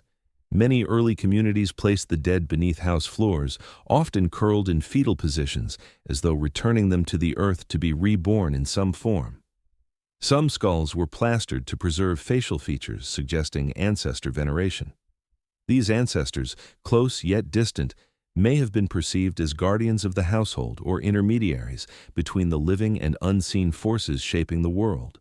Belief also helped settle disputes and strengthen cooperation. When early villages faced challenges, drought, illness, predator attacks, or conflicts between families, shared cosmologies served as moral frameworks. Stories explained why misfortune happened and how harmony could be restored. If storms were attributed to a displeased spirit or ancestor, then reconciliation rituals became a communal strategy for peace. These rituals, though intangible, had practical effects. They soothed anger, eased anxiety, and encouraged unity. As trade expanded, so did the exchange of symbolic ideas. Carved figurines traveled along with obsidian and pottery. Some showed stylized human forms, others animals, others hybrid figures that seemed to bridge the natural and supernatural. Such objects likely carried meaning, talismans for protection, tokens of fertility, or markers of identity. Their movement across distant regions hints at shared mythological motifs spreading slowly through the ancient world. In East Asia, early settlements along the Yellow River developed symbols tied to harmony, ancestors, and natural cycles. At Jiahu in Henan, dating to around 7,000 BCE, archaeologists found tortoise shells and bones etched with markings, possible precursors to later script, used perhaps for ritual or divination. These markings, though simple, suggest a growing desire to communicate with unseen forces or interpret signs in nature. Jiahu also produced flutes carved from crane bones, delicate instruments that carried music across open courtyards. Music itself became a spiritual language, binding people through rhythm, ceremony, and shared emotional experience. Beliefs also shaped how communities approached the land. If a river was seen as a living entity, people treated it with respect, timing planting and irrigation according to its moods. If mountains housed ancestral spirits, certain peaks were avoided or approached with offerings. These beliefs protected resources by encouraging sustainable practices. Early taboos, such as restrictions on hunting certain animals during breeding seasons, may have arisen from spiritual interpretations but also preserved ecological balance. Ritual gatherings strengthened these beliefs. Seasonal festivals became common, celebrations marking planting, harvest, or herd migration. These events brought communities together in symbolic reenactments of their cosmologies. The rhythm of communal song, dance, feasting, and storytelling reinforced shared identity. Children growing up in these villages absorbed not only practical knowledge, but emotional and spiritual heritage. They learned when to give thanks, when to mourn, when to seek guidance, and how their community fit into the broader tapestry of the world. With belief came early forms of leadership tied not to wealth but to wisdom. Certain individuals, those skilled in interpreting dreams, reading natural signs, or remembering ancestral stories, naturally gained influence. These were the storytellers, healers, ritual leaders, and keepers of knowledge. Their authority was gentle, built on trust rather than coercion. People sought them out for guidance during uncertain seasons or for help navigating interpersonal conflicts. These early spiritual figures set the stage for later religious specialists, priests, shamans, or ritual mediators who would emerge as societies grew more complex. Beliefs also addressed the anxieties of settled life. Sedentary communities faced new uncertainties: crop failure, livestock disease, resource shortages, and tensions within growing populations. Spiritual systems offered explanations and comfort. A drought might be interpreted as a sign that rituals had been neglected. Illness might imply the need for reconciliation within the community. These interpretations provided psychological frameworks that helped people cope with uncertainty and reinforced collective action. As surplus increased and populations grew, beliefs became more organized. Ritual spaces evolved from shared rooms to dedicated structures. In some regions, people began shaping communal enclosures, large circular or oval spaces bordered by stones or posts where ceremonies were held. These were not yet temples, but they were sacred spaces separate from daily life. The act of creating such spaces demonstrated a community's investment in shared identity and cosmic order. Symbols became more standardized. Patterns carved on figurines, painted on pottery, or etched onto walls carried consistent meanings across generations. The spiral might represent cycles, a bull might symbolize strength, a bird might signal the connection between earth and sky. These symbols communicated shared understanding. Even those who could not articulate complex spiritual concepts understood them through visual language embedded in their environment. By 4000 BCE, belief systems across many regions had matured into frameworks that guided communal order. They shaped moral behavior, influenced leadership, organized labor during communal tasks, structured festivals, and provided meaning in times of hardship. Beliefs did not exist apart from daily life. They were woven into the rhythm of work, family, trade, and governance. They offered not only explanations but direction. Through these beliefs, early communities learned to see themselves as part of something larger, a universe with patterns and purpose. This worldview unified villages, encouraged cooperation, and laid the philosophical foundations for the structured religions and complex cosmologies that would later guide entire civilizations.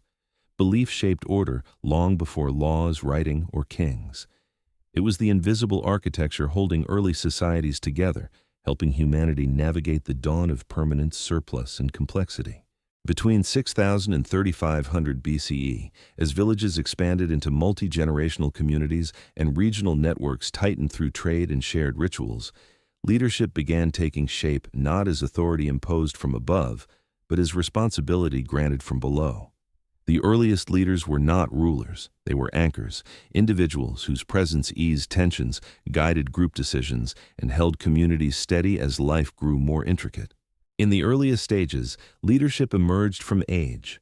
Elders who had survived many seasons of flood and drought, who remembered which clay pits produced the strongest pottery, who knew how herds behaved during storms or how fields responded to particular winds, naturally gained influence. Their advice was heeded not because they demanded obedience, but because their experience offered stability. They did not command, they counseled. Their power was soft, woven from trust. But as villages grew larger, some reaching populations of several hundred by 5000 BCE, the challenges of coordination expanded. Decisions once made informally around firelight required more structured discussion. Families needed agreement on irrigation channels, grazing schedules, planting sequences, communal storage, and the distribution of traded goods. These responsibilities could not rest solely on the shoulders of the oldest among them. Communities began turning to those with particular skills, people who used words well, who kept tempers cool during disputes, who noticed details others missed. These individuals often emerged from diverse backgrounds. A skilled trader who traveled regularly along regional paths might return with stories, new ideas, and awareness of distant communities. Such knowledge made them valuable advisors, capable of explaining why certain villages prospered or why particular planting methods worked better in changing climates. A talented craftsperson, respected for shaping the finest tools, might become a mediator because people trusted someone whose hands worked with precision. A herder who guided animals safely through difficult seasons could become a voice of caution or wisdom during discussions about resource management. Leadership in these early communities was fluid. It shifted depending on the task at hand. During harvests, someone known for predicting weather patterns might take charge of scheduling. During hunts, another skilled individual might lead based on experience with animal behavior. During rituals or burial ceremonies, spiritual figures, healers, storytellers, or those who understood symbolic traditions guided the proceedings. This distributed leadership model allowed communities to adapt without creating rigid hierarchies, preserving the communal ethos that early villages depended on. Evidence from archaeological sites supports this idea of early, flexible leadership. At Çatalhöyük, despite its large population and long occupation, archaeologists find little evidence of social stratification in housing. Homes were similar in size and layout, suggesting no single group dominated others.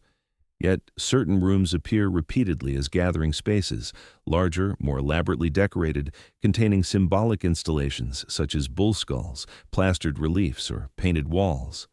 These rooms may have belonged to families with ritual roles or positions of influence, serving as communal centers for decision-making and ceremony. Leadership, in this context, was embedded within respected households rather than formal offices. In the Fertile Crescent, along the Tigris and Euphrates valleys, leadership began shifting as irrigation systems expanded. Digging canals, maintaining ditches, and coordinating watering schedules required someone to oversee labor and settle disputes. The individual who took on this role often became a proto-administrator, a precursor to the officials and overseers of later Mesopotamian civilizations. These early coordinators likely had no authority to punish, but relied on persuasion, reputation, and community consensus. Their leadership emerged from necessity. Meanwhile, across the Iranian plateau and into the Indus foothills, sites like Mehrgar show differentiation in burial goods around 4500 BCE. Some individuals were buried with more beads, pottery, or ornaments than others. While not proof of formal hierarchy, these differences suggest that social standing was beginning to matter. Perhaps those with greater skill or responsibility received recognition in death. Perhaps families honored individuals who had served the community in special ways. These subtle signals hint at leadership roles becoming more defined over generations. Spiritual leadership also matured during this period. As belief systems expanded, certain individuals became known for interpreting dreams, reading signs in nature, guiding rituals, or remembering ancestral stories. These early ritual specialists held a unique position. They connected the community with unseen forces. Their role was not political, but symbolic. Yet symbols carried immense weight. A village often turned to these figures for reassurance during droughts or illness, allowing spiritual leaders to influence decisions that shaped daily life. Leadership also deepened through trade relationships. As some individuals became skilled travelers, moving goods between villages, they forged connections that no one else in their community had. They learned about the customs, stories, and agreements of distant groups, becoming living bridges between regions. Their return was often an event. People gathered to hear news, trade items, or learn new techniques. These travelers gained prestige not just for the goods they brought, but for the knowledge they carried. Knowledge that strengthened their home communities and expanded their influence in subtle but important ways. The emergence of communal building projects further formalized leadership roles. Constructing shared granaries, defensive walls, ceremonial spaces, or irrigation ditches required someone to organize labor, distribute tasks, and ensure cooperation. These roles required trust and communication. The individuals who stepped into them became early coordinators, proto-planners, and proto-managers, responsible for guiding work that served the entire village. Their position was not permanent, but each successful project enhanced their reputation. As populations expanded, disputes became inevitable. Conflicts over grazing rights, crop boundaries, personal disputes, or misunderstandings during trade had the potential to fracture communities. Early mediators, individuals skilled in calming tensions, played crucial roles in preserving harmony. Through careful listening, gentle persuasion, and appeals to shared identity, they guided families back toward cooperation. These mediators laid the groundwork for future legal systems even before written laws existed. Leaders also emerged through lineage, though this pattern developed slowly. In some communities, a respected elder's children inherited their influence, not because of wealth or ownership, but because knowledge and reputation tended to cluster within families. These early lineages did not yet form governing dynasties, but they hinted at the direction leadership would take once villages grew into towns and early cities. By 3500 BCE, in some regions, leadership had begun transitioning from fluid and situational to more structured. In the Ubud period of Mesopotamia, for instance, larger settlements show evidence of central buildings that may have served administrative or ritual purposes. Individuals associated with these structures likely held more permanent leadership roles, coordinating agricultural production and overseeing communal resources. This shift marks the early edge of hierarchy, arising not from desire for control, but from the growing complexity of settled life. Yet even as formal roles began to take shape, the core of early leadership remained rooted in cooperation, trust, and shared purpose. These leaders were still members of the community, not separate from it. They guided rather than commanded. Their authority lived not in symbols of power, but in the respect they earned. Leadership emerged slowly because it had to, because early communities needed guidance, not domination, stability, not stratification. By the time early villages had grown into interconnected networks capable of supporting hundreds or even thousands of people, leadership had evolved into an essential pillar of community life. It was no longer simply influence or reputation, it was the structure upon which order rested. And as leadership solidified, the groundwork was laid for the more formal governance systems that would rise with the first cities. But in these early days, leaders did not rule, they served. They made sense of the world for their communities, making it possible for humanity to continue building toward something larger than any one person or family could ever become.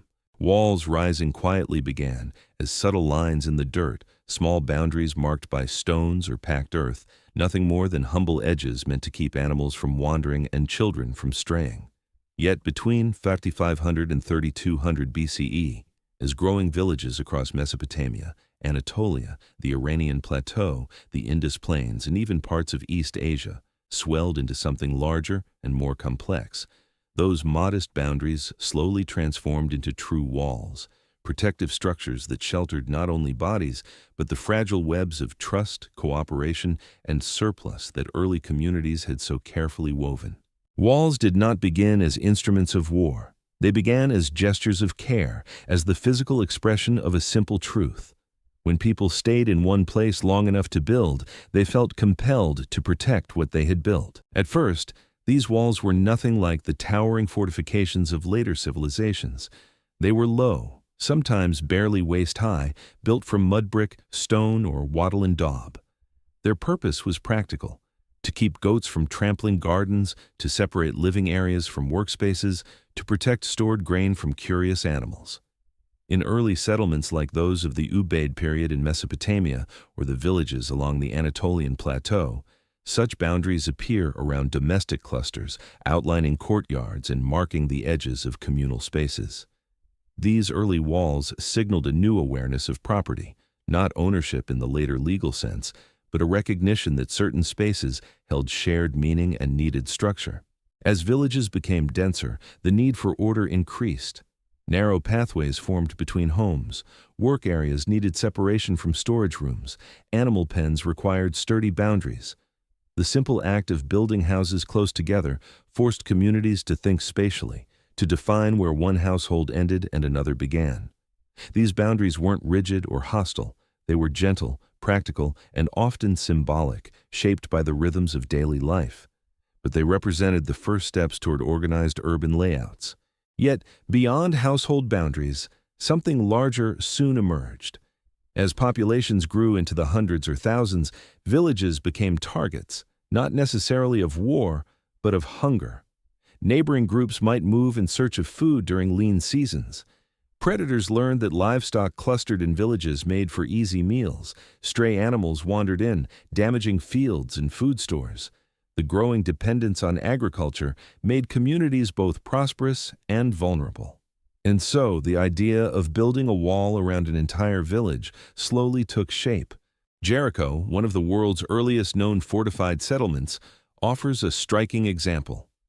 Around 8,000–7,000 BCE, earlier than many similar developments, its residents constructed a massive stone wall several meters high, accompanied by a monumental tower with an internal staircase. The purpose of this wall has long stirred debate. Was it defense against raiders, protection against rising floodwaters, a symbolic marker of communal identity? Whatever its function, the wall shows that early communities understood the importance of creating a protective perimeter around their shared world. It signaled that life inside the settlement was worth safeguarding. In later millennia, as Ubaidara towns spread along the Tigris and Euphrates around 5000–4000 BCE, more walls began appearing.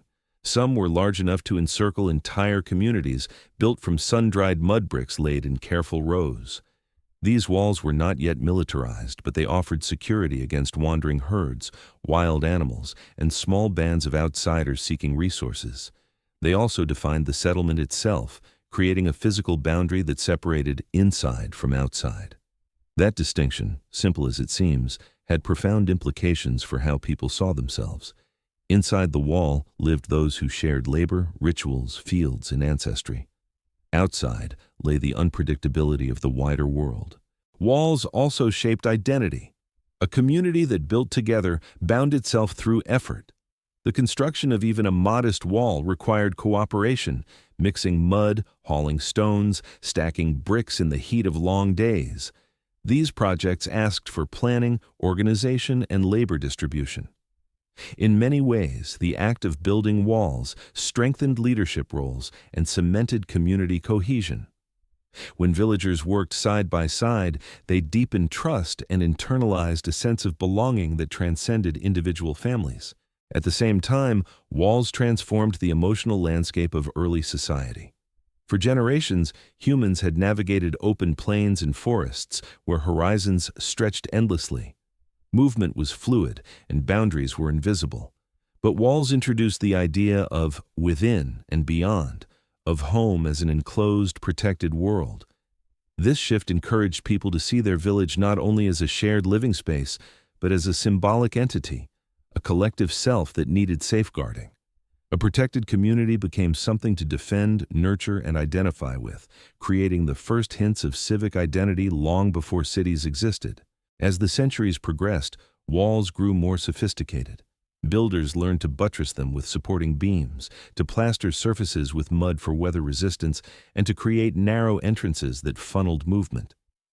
These gates became social checkpoints, places where travelers announced themselves, where goods entered and exited, where trade and caution intertwined. Gatekeeping did not yet carry the heavy bureaucratic implications it would later bear, but it introduced the idea that access to a community required negotiation and mutual trust. Some walls served religious and symbolic purposes.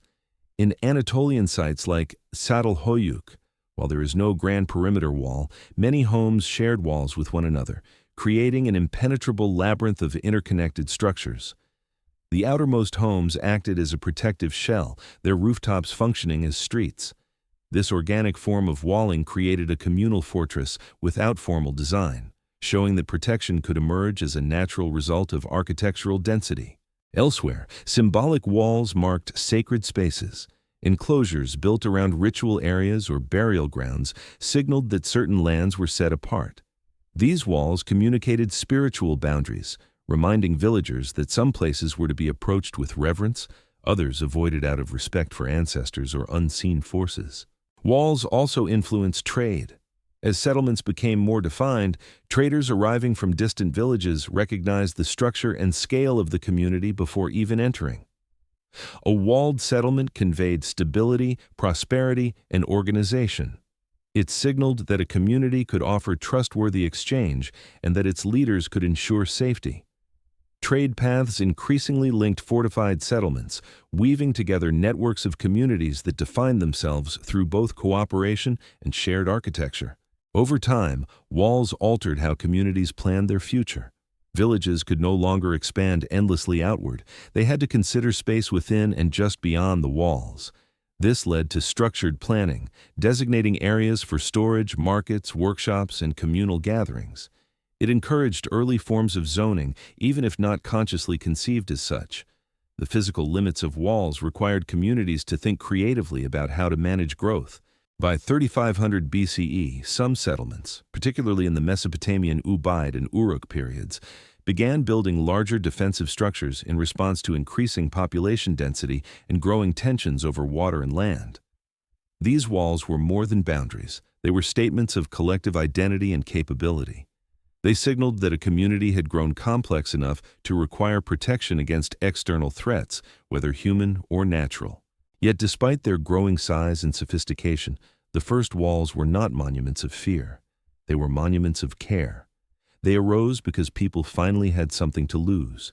Fields tended for generations, herds nurtured with patience, grain stored with hope, rituals woven into the heart of communal life. Walls protected not only bodies but relationships, memories, and the fragile dream of stability in a world that had long been uncertain. By the time these early walls stood firm beneath rising suns and gathering storms, humanity had crossed another invisible threshold. The land was no longer only inhabited, it was claimed, shaped, protected, and cherished.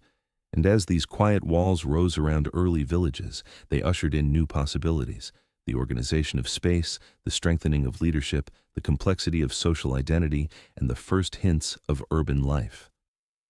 The path toward civilization continued, brick by brick, laid by hands that sought peace, safety, and belonging. Between 4000 and 3200 BCE, as villages blossomed into towns and towns edged toward the first cities across Mesopotamia, the Iranian Plateau, the Indus region, and early China, the growing complexity of settled life required new ways to remember, record, and communicate. Population growth, surpluses, trade networks, shared rituals, and emerging leadership structures had already stretched oral tradition close to its limits. Writing did not appear because humans suddenly grew more intelligent. It appeared because the world humans had built finally demanded it. The earliest seeds of writing took root in accounting. As surplus grew, so did the need to track it. Jars of grain, baskets of dried fish, herds of goats, shipments of pottery, bins of seed, and goods traded between neighboring communities. Oral memory, once enough to manage small bands, struggled to keep pace with the intricate flows of goods passing through early storage facilities and trade paths. So people began marking quantities with simple tokens. These tokens, often small pieces of clay shaped into spheres, cones, or discs, represented units of grain, oils, animals, or other goods. By around 3500 BCE, these tokens appear in sites like Uruk, Susa, and other centers of the Mesopotamian plain. They were the first step toward abstraction, objects that stood not for themselves, but for something else. At first, these tokens were stored in containers, pouches or baskets kept by administrators or traders, but as transactions grew more frequent and more complex, the tokens needed protection. Communities around 3400–3300 BCE began sealing them in clay envelopes known as bulli. The bulli were hollow clay globes encasing the tokens that represented a transaction. To indicate what was inside without breaking the envelope, the tokens were pressed into the clay's surface before sealing, leaving their impressions as a visible summary of the contents. These impressions, a series of marks representing quantities, were essentially proto-writing. The bulla itself was both a receipt and a declaration, a promise, a safeguard, a record that could be consulted later. The clay envelope was the earliest archive. Over time, people realized that they didn't need the tokens at all. The impressions on the outside of the bulli carried the essential information. So they began pressing symbols directly into flat clay tablets, eliminating the need for clay tokens entirely. This was one of the great quiet breakthroughs in human history. A simple administrative shortcut became the foundation for writing systems that would reshape civilization. Around 3300 BCE, in the expanding city of Uruk, these symbols evolved into early cuneiform, the world's earliest known writing system. At first, cuneiform was not fluid or graceful. It was a system of wedge-shaped impressions made by pressing a stylus into clay. The signs were pictographic, simple drawings representing objects or quantities. A stylized head of cattle meant cow. A jar symbol represented a specific measure of grain. Over time, these pictographs became more abstract, evolving into signs that represented not only objects, but ideas and sounds. This shift, from pictorial representation to conceptual and phonetic representation, was a monumental step. It meant writing could express not only inventory but identity, ownership, events, and eventually, story. Yet, writing did not spread evenly or rapidly. It emerged where necessity pushed hardest, in dense settlements where trade and administration grew too complex to manage orally. In the Iranian plateau at Susa, similar proto-writing systems developed around the same time. Their symbols differed from the Uruk script, but served similar purposes, tracking grain, animals, and labor contributions. Meanwhile, other regions found their own paths. In Egypt, early hieroglyphic symbols appeared around 3300 to 3200 BCE, possibly influenced by Mesopotamian writing, but shaped to express their own culture's needs. In the Indus Valley, by around 2600 BCE, seals bearing simple symbols emerged, suggesting a writing system still undeciphered but clearly tied to trade, identity, and administration. In early China, by 3000 BCE, signs carved on bone or pottery fragments hinted at a developing symbolic tradition that would eventually grow into oracle bone script.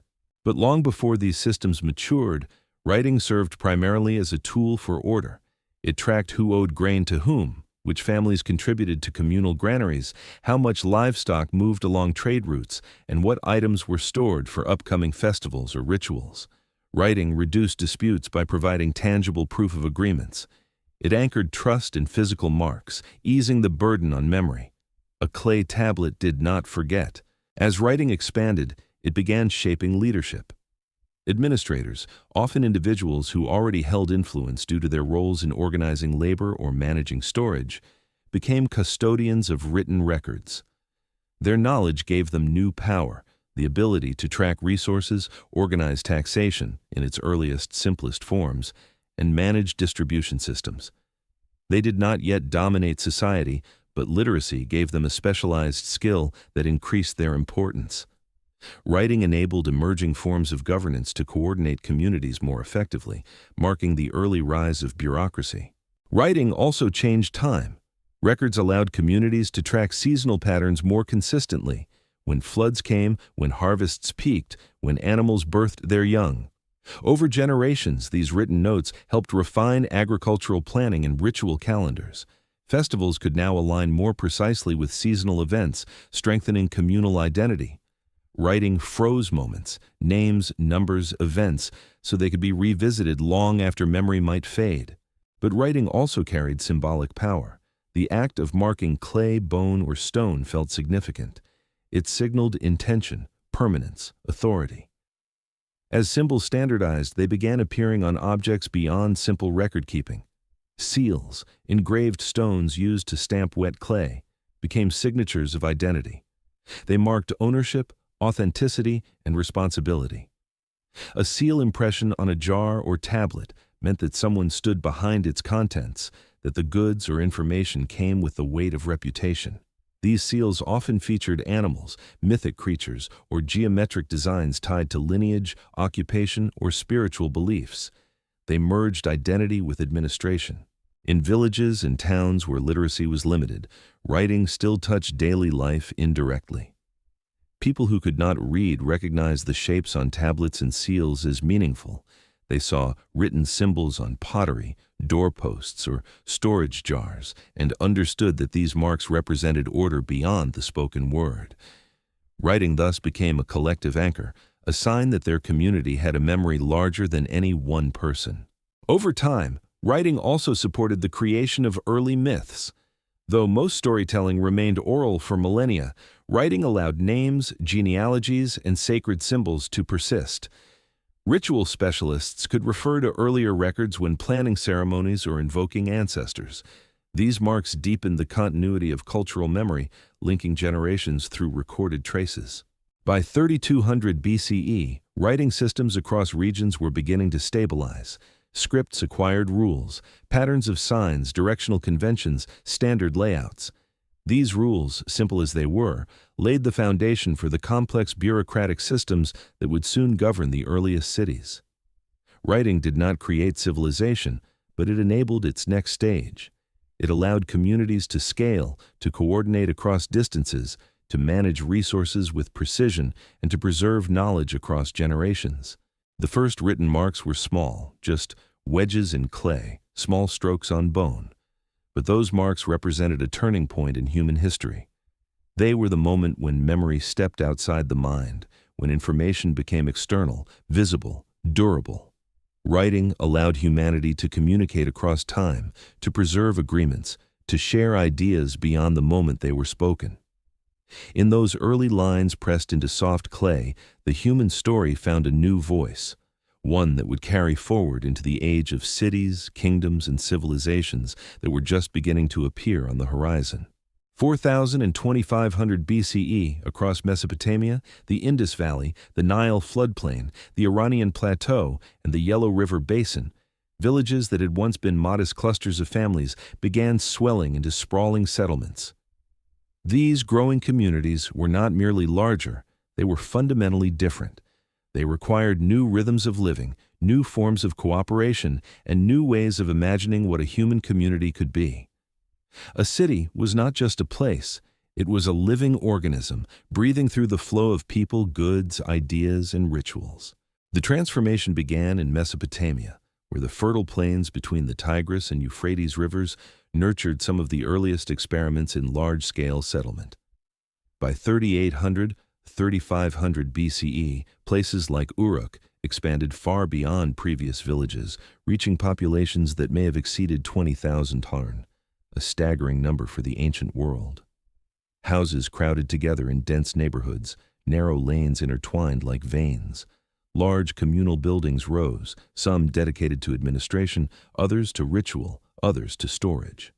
Specialized districts emerged, potter quarters humming with spinning wheels, metalworking areas filled with the clang of hammers shaping copper, weaving enclaves where looms clicked rhythmically day after day. Uruk, in its early glory, pulsed like the heartbeat of a new era. This urban pulse did not remain solitary for long. The same forces, surplus, trade, irrigation, and social cooperation, were shaping other regions in parallel.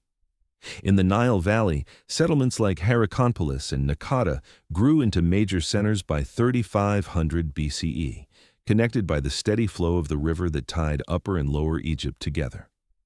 Here, architecture shifted dramatically. Mud brick homes lined with courtyards rose, shrines emerged, and large ceremonial complexes were built to reflect the growing social and spiritual identity of emerging urban life. In the Indus region, early settlements like Mehrgarh evolved into towns such as Kotdiji, and then into full-fledged cities like Harappa and Mohenjo-Daro by 2600 BCE. These cities boasted extraordinary planning. Broad streets laid out in grid formations, sophisticated drainage systems, standardized brick sizes, and distinct neighborhoods for craft production. Their layout suggests a collective urban vision, a sense that life in a city required organization at a scale far beyond anything villages had ever demanded. Cities breathed through infrastructure. Irrigation canals became arteries carrying water from rivers into fields and back toward storage tanks. Roads became pathways not just for people, but for the exchange of goods, ideas, and customs. Food flowed inward, grain, vegetables, fish, milk, feeding thousands. Waste flowed outward, managed through drainage canals and refuse pits. Urban life required planning, not rigid, not bureaucratic in the modern sense, but deeply coordinated. Housing patterns changed as well. In early cities, architecture reflected a new sense of privacy and community. Homes shared walls, reducing the need for building materials.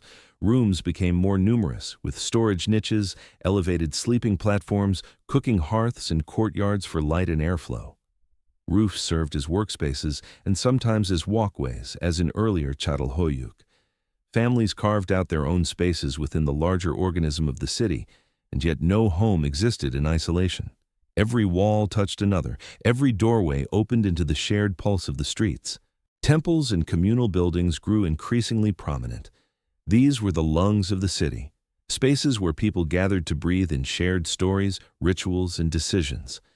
In Uruk, massive temple complexes such as the Iana district were built using thousands of clay bricks, decorated with cone mosaics that shimmered in sunlight. These institutions coordinated labor, stored surplus, and presided over rituals that unified the city's residents. They became centers of gravity, pulling people into shared identity and shared purpose. In the Indus cities, though the spiritual architecture remains less clearly understood, large communal baths and gathering platforms suggest spaces designed for purification, ceremony, or civic gatherings. These structures reveal a society deeply invested in order, cleanliness, and communal practice, even if the details of their beliefs remain hidden behind undeciphered script. Trade intensified as cities grew.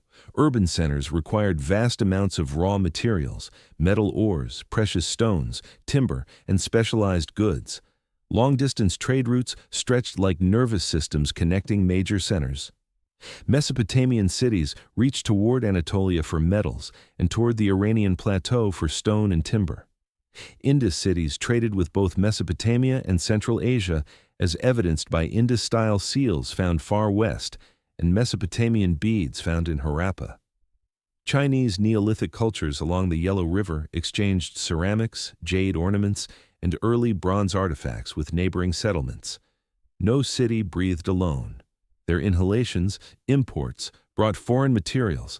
Their exhalations, exports, spread ideas, technologies, and aesthetic styles outward. Art flourished under urban life. As specialized crafts matured, artisans pushed boundaries. Pottery became more refined, painted, burnished, incised. Jewelry grew intricate, tiny beads drilled with astonishing precision, metal beads hammered so thin they caught the light like droplets of sunrise. Cylinder seals emerged in Mesopotamia. Tiny engraved stones rolled across clay to leave repeating patterns of animals, humans, and mythic scenes. These seals were both administrative tools and miniature masterpieces, blending function and beauty in equal measure. Music grew richer too.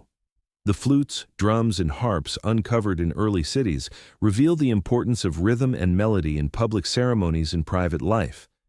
In urban centers, people could specialize in music, storytelling, and ritual in ways that village life rarely allowed. Entertainment, ceremony, and cultural continuity found new voices in the crowded spaces of early cities. Urban social structures became more pronounced. Leadership roles grew more defined as communities grew larger. Administrators, scribes, priests, or ritual leaders, architects, labor organizers, and craft specialists all played roles in supporting urban stability. Not everyone held equal influence, and early distinctions in wealth and status began appearing in burial goods, housing size, and access to resources. Yet, urban inequality, at this stage, was still fluid. Many early cities showed signs of cooperation rather than domination, large communal works and shared spaces suggesting collective will rather than coercion. One of the most profound effects of early city life was the transformation of time. Cities operated on schedules, planting seasons, irrigation rotations, marketplace cycles, ritual calendars, administrative deadlines. Time became structured beyond sunrise and sunset. People coordinated tasks with hundreds of others, anticipating events weeks or months in advance. Writing reinforced this structure, allowing planners to track seasonal changes, maintain accounts, and coordinate labor. Cities also reshaped human imagination. When thousands of people lived together in close quarters, sharing festivals, rituals, and daily routines, they developed shared identities for the first time. A villager's identity was tied to family or clan. A city dweller's identity was tied to something larger, a district, a neighborhood, a communal institution, a city god, a shared architecture. Identity expanded outward. Urban life reshaped the senses too. Smells of bread baking, fish drying, fires burning, and pottery firing mingled with the soundscape of hammering metal, grinding grain, animals bleating, children playing, and merchants bargaining. The city was loud, busy, unpredictable, and alive. This sensory world forced people to adapt in new ways, creating social norms around privacy, noise, behavior, sanitation, and conflict resolution. By 2500 BCE, cities across multiple regions had matured into dynamic hubs of culture, technology, and social complexity. They were engines of innovation, places where writing, metalworking, architecture, religion, art, and trade converged.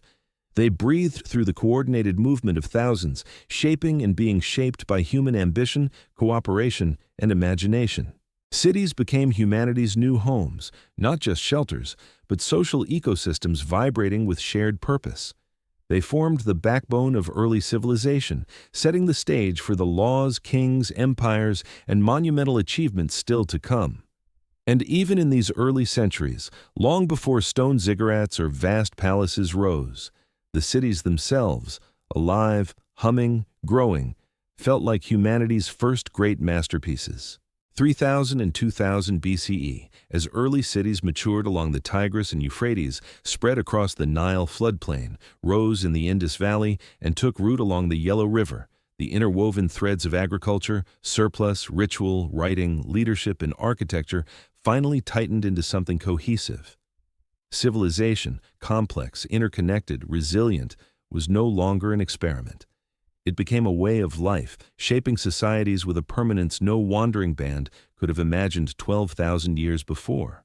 The earliest civilizations of Mesopotamia carried the momentum forward. Around 3000 BCE, the cities of Uruk, Ur, Lagash, Eridu, and others developed administrative systems that remained recognizable in form for thousands of years.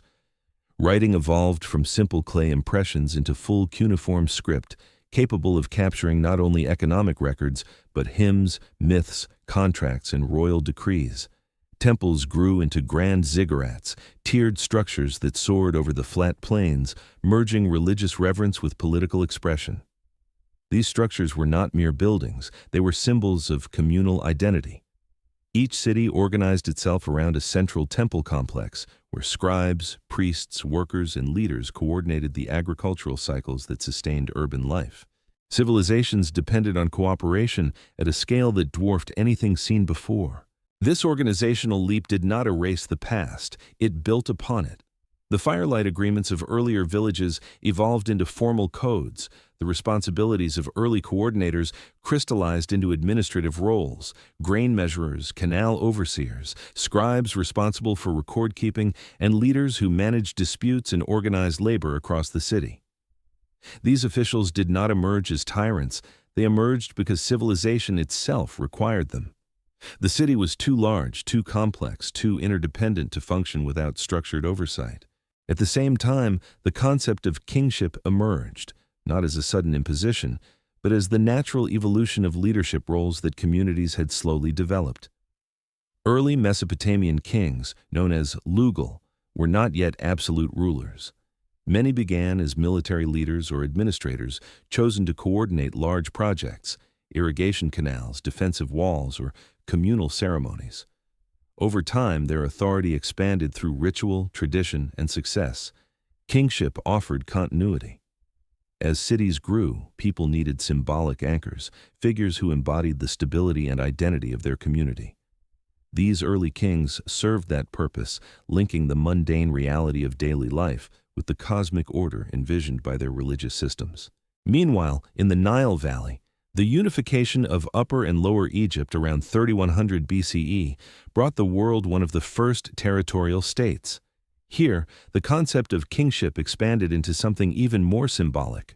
Pharaohs were seen not just as leaders, but as divine intermediaries, responsible for maintaining Ma'at, the cosmic balance that ensured predictable floods, stable seasons, and the prosperity of the land.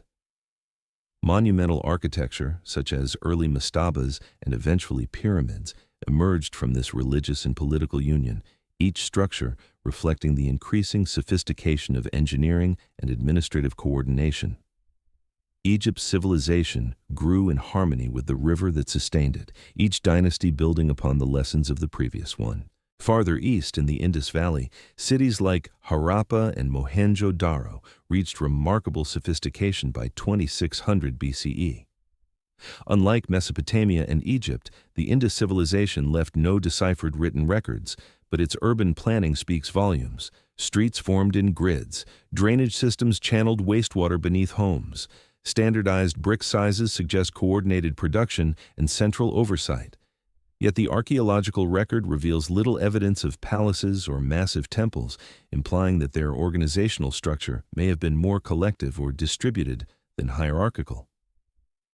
Here, civilization thrived through order, measured not in monuments of power, but in systems that nurtured daily life. In northern China, along the Yellow River, early cultures such as the Longshan developed advanced pottery, jade working, and early bronze technology. Villages expanded into towns surrounded by defensive walls, and social stratification became more visible in burial practices.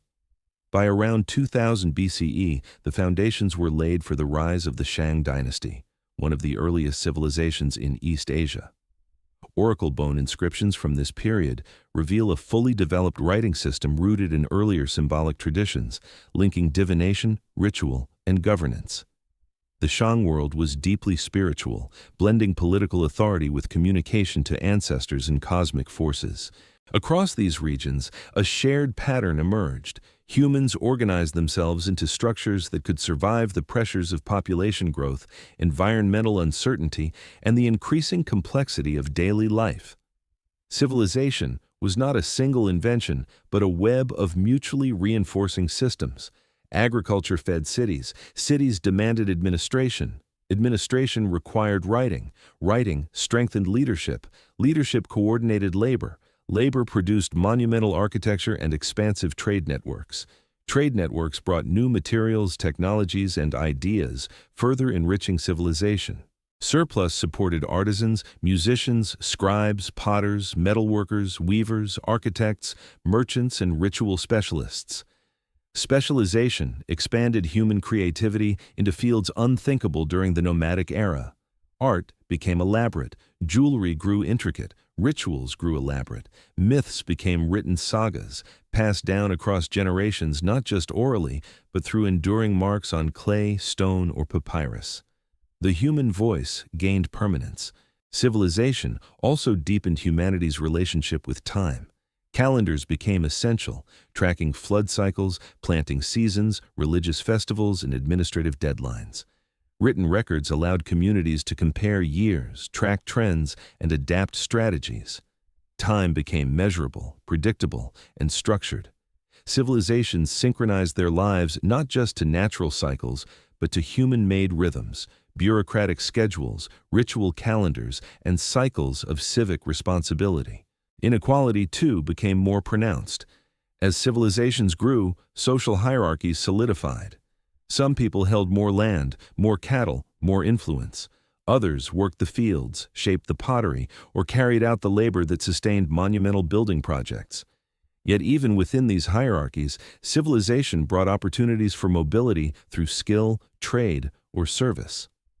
A talented scribe, artisan, or administrator could rise in status, supported by the institutions that governed increasingly complex urban society. Civilization also brought new vulnerabilities. Dense populations required careful management of water, waste, and resources. Droughts or river shifts threatened entire cities. Conflicts arose over land, access to trade routes, or political influence.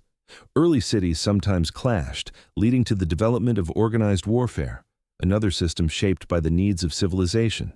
Defensive walls expanded, weapons improved, military leaders gained status.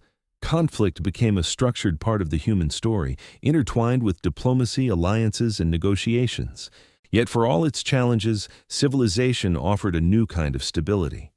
People could live their entire lives in one community. Children could inherit homes, tools, fields, and traditions built by generations before them. Knowledge accumulated, passed down not only through stories, but through writing, art, and institutional memory. Humanity gained the ability to preserve wisdom, plan for the future, and understand its past. By 2000 BCE, civilizations in Mesopotamia, Egypt, the Indus Valley, and early China had fully taken hold. They were distinct in culture, technology, language, and belief, yet united in the underlying structure that defined civilization itself: complex societies built on shared effort, shared identity, and shared memory. Each civilization breathed in its own rhythm, yet all were connected by a deeper truth that humans, once wanderers guided only by immediate needs, had learned to build worlds larger than individual lifetimes. Civilization was not the end of humanity's journey. It was the beginning of a new way of living, thinking, and imagining. The seeds planted 12,000 years earlier, at riverbanks in fields of wild grain, beneath the shelter of early huts, had grown into forests of human achievement. And though the civilizations of this era would rise and fall, their legacy endured. They taught humanity how to organize, preserve knowledge, build monuments, administer cities, negotiate peace, wage war, worship together, trade across continents, and dream across generations. Civilization had taken hold. And through its intricate breathing networks, humanity stepped firmly into the unfolding story of its future, one shaped not by survival alone, but by imagination, memory, and the enduring desire to build something that lasts.